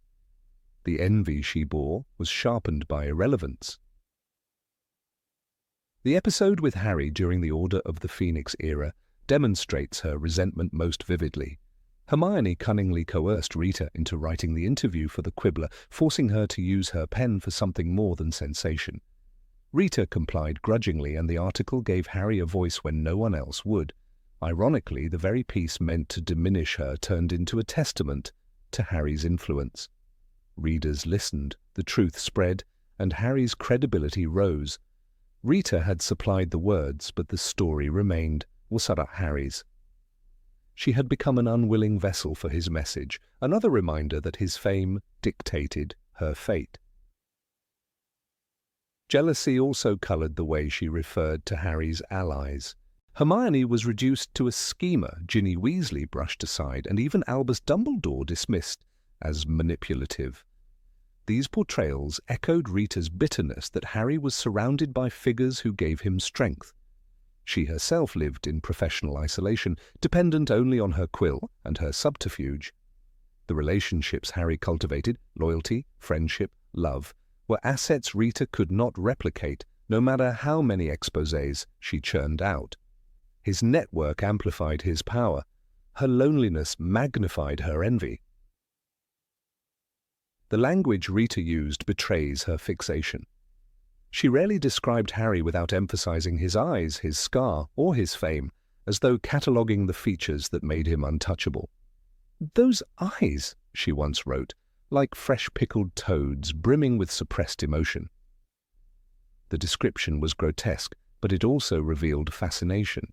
She could not look away from what made him unique. Every attempt to ridicule him only reinforced her awareness of his symbol. Her envy was woven into every adjective, a grudging admission that she was dealing with someone who mattered more than she ever would. The legacy of this envy lingers when considering Rita's place in wizarding history. Harry grew into a figure of resilience, courage, and sacrifice. Rita remained a cautionary tale, a reminder of how journalism can devour truth for profit. Scholars who study her career often conclude that her venom toward Harry was fueled not by disdain but by yearning. She wanted to be indispensable, but Harry already was. She wanted to craft narratives that endured, but Harry's story would be told regardless of her quill. Her envy was less about the boy himself and more about what he represented, effortless permanence in a world where she was temporary. Rita Skeeter's secret jealousy of Harry Potter thus explains the rhythm of her career. She did not simply target him for scandal, she depended on him to validate her existence. Every article, every sneer, every fabrication was an admission of the truth she could not bear to face, that Harry Potter's fame was not written by ink, but by destiny. He was the boy whose survival inspired a generation. She was the woman who tried to ride the coattails of his legend. And though her words filled columns, it was his name, not hers, that history remembered. Number 25. Obsession with love scandals. Of all the peculiar figures in the wizarding world, few stirred as much controversy and fascination as Rita Skeeter. She carried an instinct sharpened like a quill dipped in poison that told her what the public truly wanted, and again she gave them what she knew would sell. What set her work apart was not simply her flair for exaggeration or her ability to bend facts until they snapped. It was her unerring focus on the subject of love, on relationships real, imagined, or wholly fabricated. For Skeeter, no story gained such traction as one where she could place two names side by side, cast them in the glow of romance, and allow gossip to blossom in the minds of her readers. She understood that the wizarding world was just as hungry for scandal as the Muggle one, and nothing fueled scandal better than whispers of forbidden affection or secret passion. The clearest proof of this came during the Triwizard Tournament. When Skeeter first turned her quill on Harry Potter, she might have chosen to emphasize his tragic past, his magical ability, or the weight of expectation he bore. Instead, she chose to paint a portrait of his heart. In one particularly notorious article in the Daily Prophet, she suggested that Harry harbored romantic feelings for Hermione Granger, portraying her as a manipulative girl who toyed with the affections of both Harry and Viktor Krum. Harry Potter's secret heartache, the article declared, dripping with insinuation. Rowling herself gave us Skeeter's words. Harry Potter, aged only 14, has already conquered the heart of one Miss Hermione Granger, a stunningly pretty Muggle-born witch. This baseless claim spread through Hogwarts like wildfire, causing tension among friends and lending Skeeter precisely the reaction she craved: shock, whispers, laughter, and denial. What is striking is not merely that Skeeter fabricated this tale, but that she deliberately chose romance as her angle of attack. She could have ridiculed Harry's magical performance or questioned his readiness for such a deadly tournament. Instead, she reached for the topic she knew would rattle both children and adults alike: love. By presenting Hermione as a temptress and Harry as her victim, Skeeter provided the public with a soap opera narrative that far outweighed the dry details of magical tasks or international cooperation. For her, love was the currency of attention, and she spent it lavishly. Her fixation did not end with the younger generation. Skeeter demonstrated equal enthusiasm when it came to exposing or inventing romantic entanglements among figures of authority. Perhaps the boldest example lay in her treatment of Albus Dumbledore.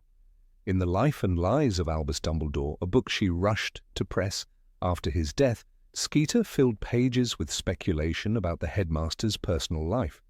She drew attention to his youthful friendship with Gellert Grindelwald, presenting it not as camaraderie between idealistic teenagers, but as something charged with intimacy and desire. Skeeter's words were sharpened with innuendo. Those who witnessed their closeness at the time speak of a bond that seemed to go beyond mere friendship. With this suggestion, she not only shocked readers but permanently altered how many perceived Dumbledore's past. Again, one can see her strategy. Politics and ideology might bore readers, but romance, especially romance entwined with betrayal, was irresistible. By suggesting that Dumbledore's connection to Grindelwald was not just intellectual but emotional, she guaranteed heightened curiosity. The fact that Dumbledore had once loved the man who would become his greatest enemy added layers of drama that Skeeter exploited with precision. Whether or not her claims bore the weight of truth mattered little. The impact on readers was immense, and that was all that mattered to her. Even the half-giant Rubeus Hagrid was not spared.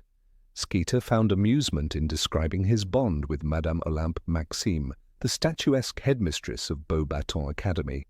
At the Yule Ball, Skeeter had no interest in the tournament's purpose, nor in the international cooperation the event symbolized.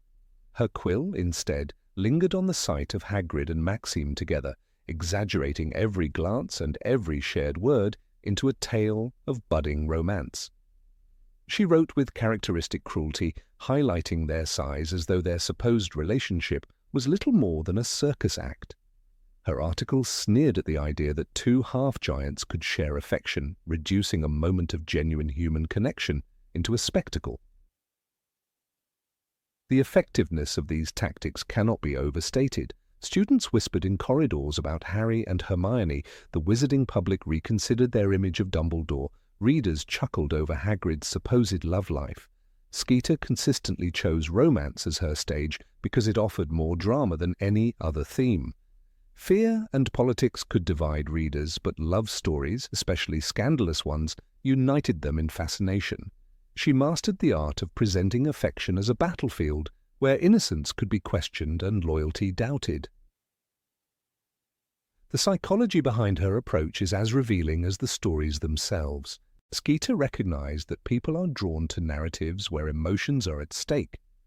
To say that someone succeeded or failed in a magical competition is one thing. To suggest they are secretly in love, betrayed, or manipulated is far more engaging. In a world already filled with danger and conflict, what people sought was not another duel or curse, but the thrill of peering into private hearts. By feeding this hunger, Skeeter secured her own place as a journalist who could not be ignored. One might consider how calculated her decisions were. For example, by portraying Hermione as Harry's romantic partner, Skeeter not only stirred gossip, but also undermined Hermione's reputation as an intelligent, independent witch. In Skeeter's telling, Hermione was reduced to a flirt who enjoyed juggling the attention of famous wizards. This strategy reveals Skeeter's bias. She often used love to diminish rather than elevate, to reduce characters to objects of speculation rather than subjects of admiration. Her fixation on romantic scandal became a tool of control, shaping how the wizarding world perceived individuals who might otherwise be respected. It is telling, too, that Skeeter's stories about love often contained a kernel of truth, twisted beyond recognition. Harry and Hermione were indeed close friends. Dumbledore and Grindelwald shared a deep bond. Hagrid and Maxime did attend the Yule Ball together. Skeeter took these facts and distorted them, stretching them until they snapped into sensational headlines.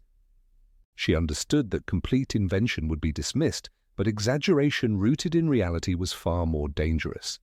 In this way, her obsession with love was not random. It was a deliberate exploitation of the vulnerability that comes with human connection. Her methodology extended beyond words. Skeeter's ability as an unregistered animarchus, a beetle, allowed her to eavesdrop on conversations and collect scraps of information that she could later reshape into scandalous tales. The fact that she used this gift primarily to hunt for romantic secrets rather than political strategy shows her priorities. Her clandestine listening did not aim at exposing corruption or uncovering crime. It aimed at catching whispers of affection, confessions of longing, and gestures that could be magnified into front-page stories. The long-term effect of her focus on love scandals is evident when examining public perception. To many witches and wizards, Harry was not just a champion of the Tri-Wizard tournament, but a boy tangled in a romantic triangle. Dumbledore was not simply a wise leader, but a man whose youthful desires clouded his judgment. Hagrid was not only the keeper of keys and grounds at Hogwarts, but a subject of ridicule for his supposed affections. Skeeter reshaped reputations through her lens, and her chosen lens was always that of the heart. Perhaps the most haunting aspect of Skeeter's legacy lies in the realization that she gave people what they wanted. Readers devoured her work not despite the fabrications, but because of them. They relished the chance to gossip about Harry's supposed heartbreak, to speculate on Dumbledore's past, to laugh at Hagrid's vulnerability. Skeeter understood that love stories, whether true or false, are irresistible. She revealed less about her subjects than she did about her readers, their desires, their curiosities, their willingness to believe the unbelievable if it stirred emotion. In the end, Rita Skeeter remains less a chronicler of history than a mirror of society's appetite. She could have written about bravery, sacrifice, or the complexity of politics, but she chose love, messy, scandalous, and endlessly intriguing. By making romance the centerpiece of her journalism, she demonstrated not only her own cunning, but also the power of love stories to captivate, even in a world of magic. Her quill carved reputations as easily as it carved headlines, and in almost every case, the ink she spilled was red with the suggestion of passion. Number 26. Suspected ties to the Death Eaters. Rita Skeeter had always been a figure who thrived on the edges of controversy, but there were whispers that her influence extended far beyond simple scandal. During Voldemort's first rise to power, the wizarding world was a place where fear ruled and truth became malleable. It was in this environment that Skeeter sharpened her quill, and some suspected she learned quickly which stories to write and which to bury. The suspicion that she may have had ties, however indirect, with the Death Eaters was fueled by her uncanny ability to amplify fear and resentment, emotions that Voldemort relied upon to fracture society. The rumors were not baseless inventions, they were built on patterns that attentive readers could notice. When the Death Eaters sought to discredit the Ministry or sow distrust in certain individuals, Skeeter's articles often seemed to appear at just the right time. A notable example was her treatment of Albus Dumbledore in the Daily Prophet. While Voldemort's followers despised Dumbledore for his defiance, Skeeter contributed with her infamous exposé in the life and lies of Albus Dumbledore. Though written after Voldemort's fall, the style mirrored the same venomous attacks she was known for in the earlier years. "The current headmaster of Hogwarts is not quite the saint he appears to be," she once wrote, words that carried the exact tone of doubt and division Voldemort's allies needed.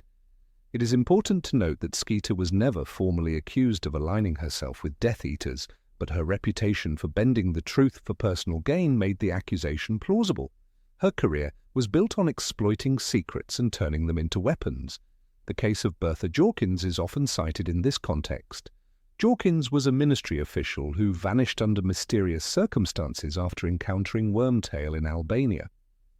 Skeeter never pursued this disappearance with the vigor one might expect from an investigative journalist who claimed to uncover hidden truths. Instead, she diverted her attention to safer targets, often ridiculing prominent figures who stood against Voldemort. Skeeter's apparent selectivity was part of what drew suspicion.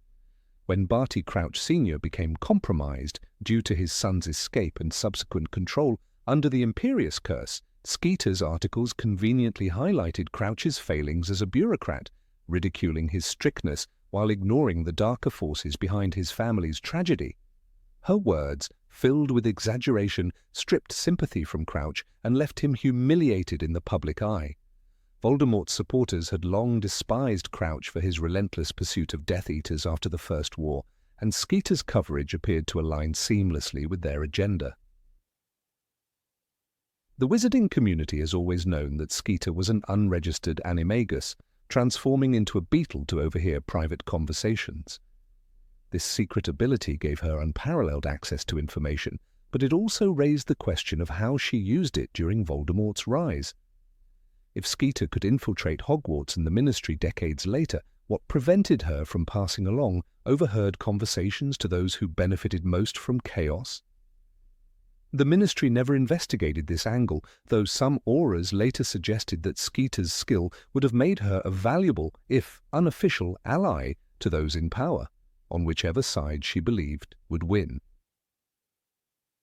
In analyzing her style, one cannot help but notice how often Skeeter's articles emphasized themes of distrust, scandal, and betrayal. During Voldemort's first fall, families like the Malfoys and the Lestranges worked tirelessly to cleanse their public image. While the Malfoys denied ties to Voldemort, Skeeter was curiously silent about their wealth and suspicious activities, even though Lucius Malfoy's reputation was the subject of hushed conversations at every Ministry gathering. Instead, she targeted figures like Arthur Weasley, mocking his interest in Muggles and portraying him as incompetent.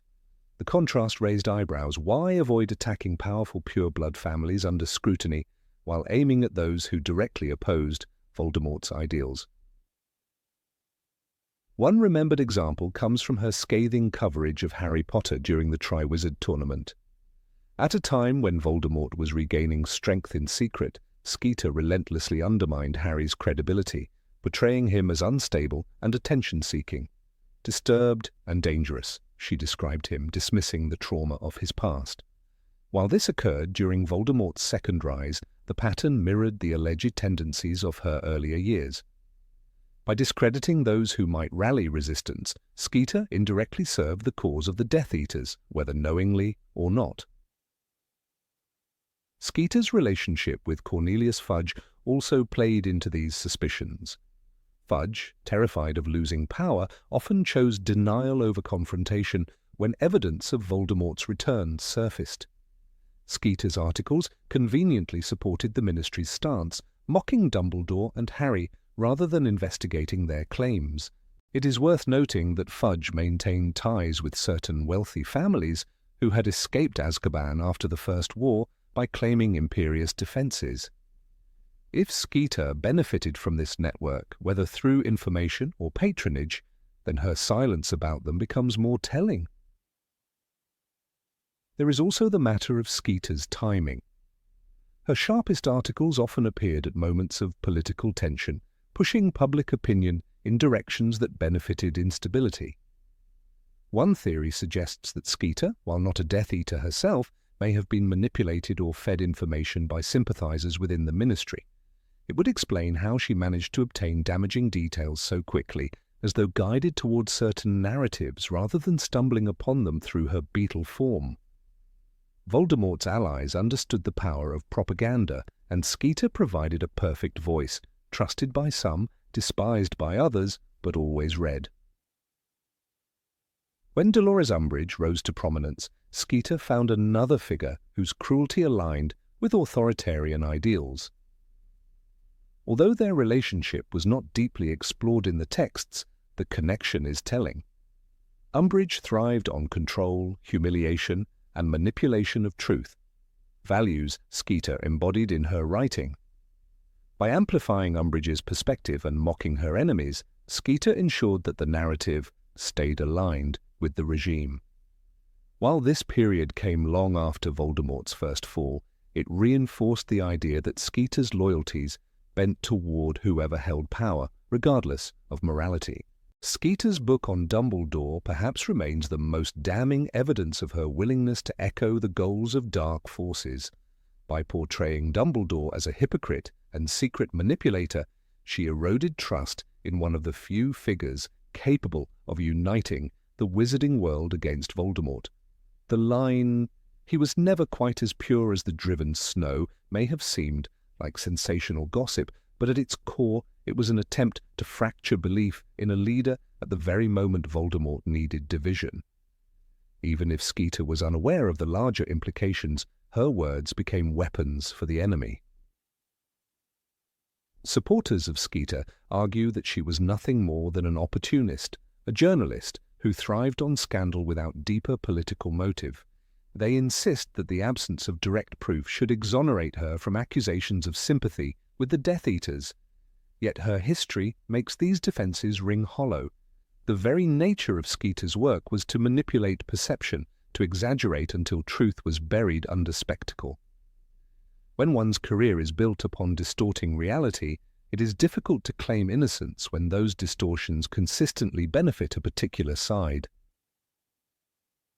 One cannot forget how Hermione Granger eventually exposed Skeeter's animagus form, trapping her in a jar during the Triwizard Tournament.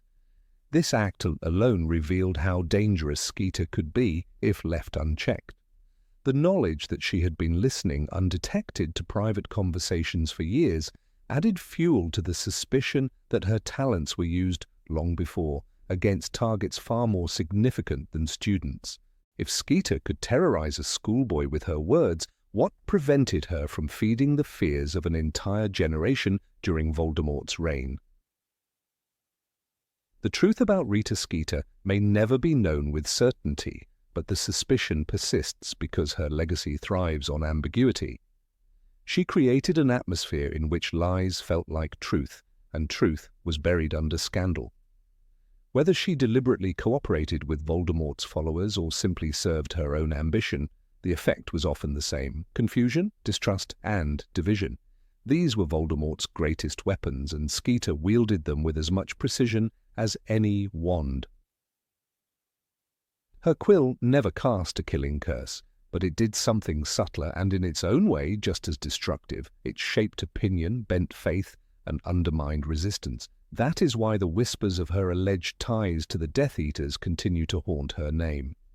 In the world of Harry Potter, where words can alter reality, Rita Skeeter proved that a journalist could be as dangerous as any dark wizard, and that is what makes the suspicion so enduring.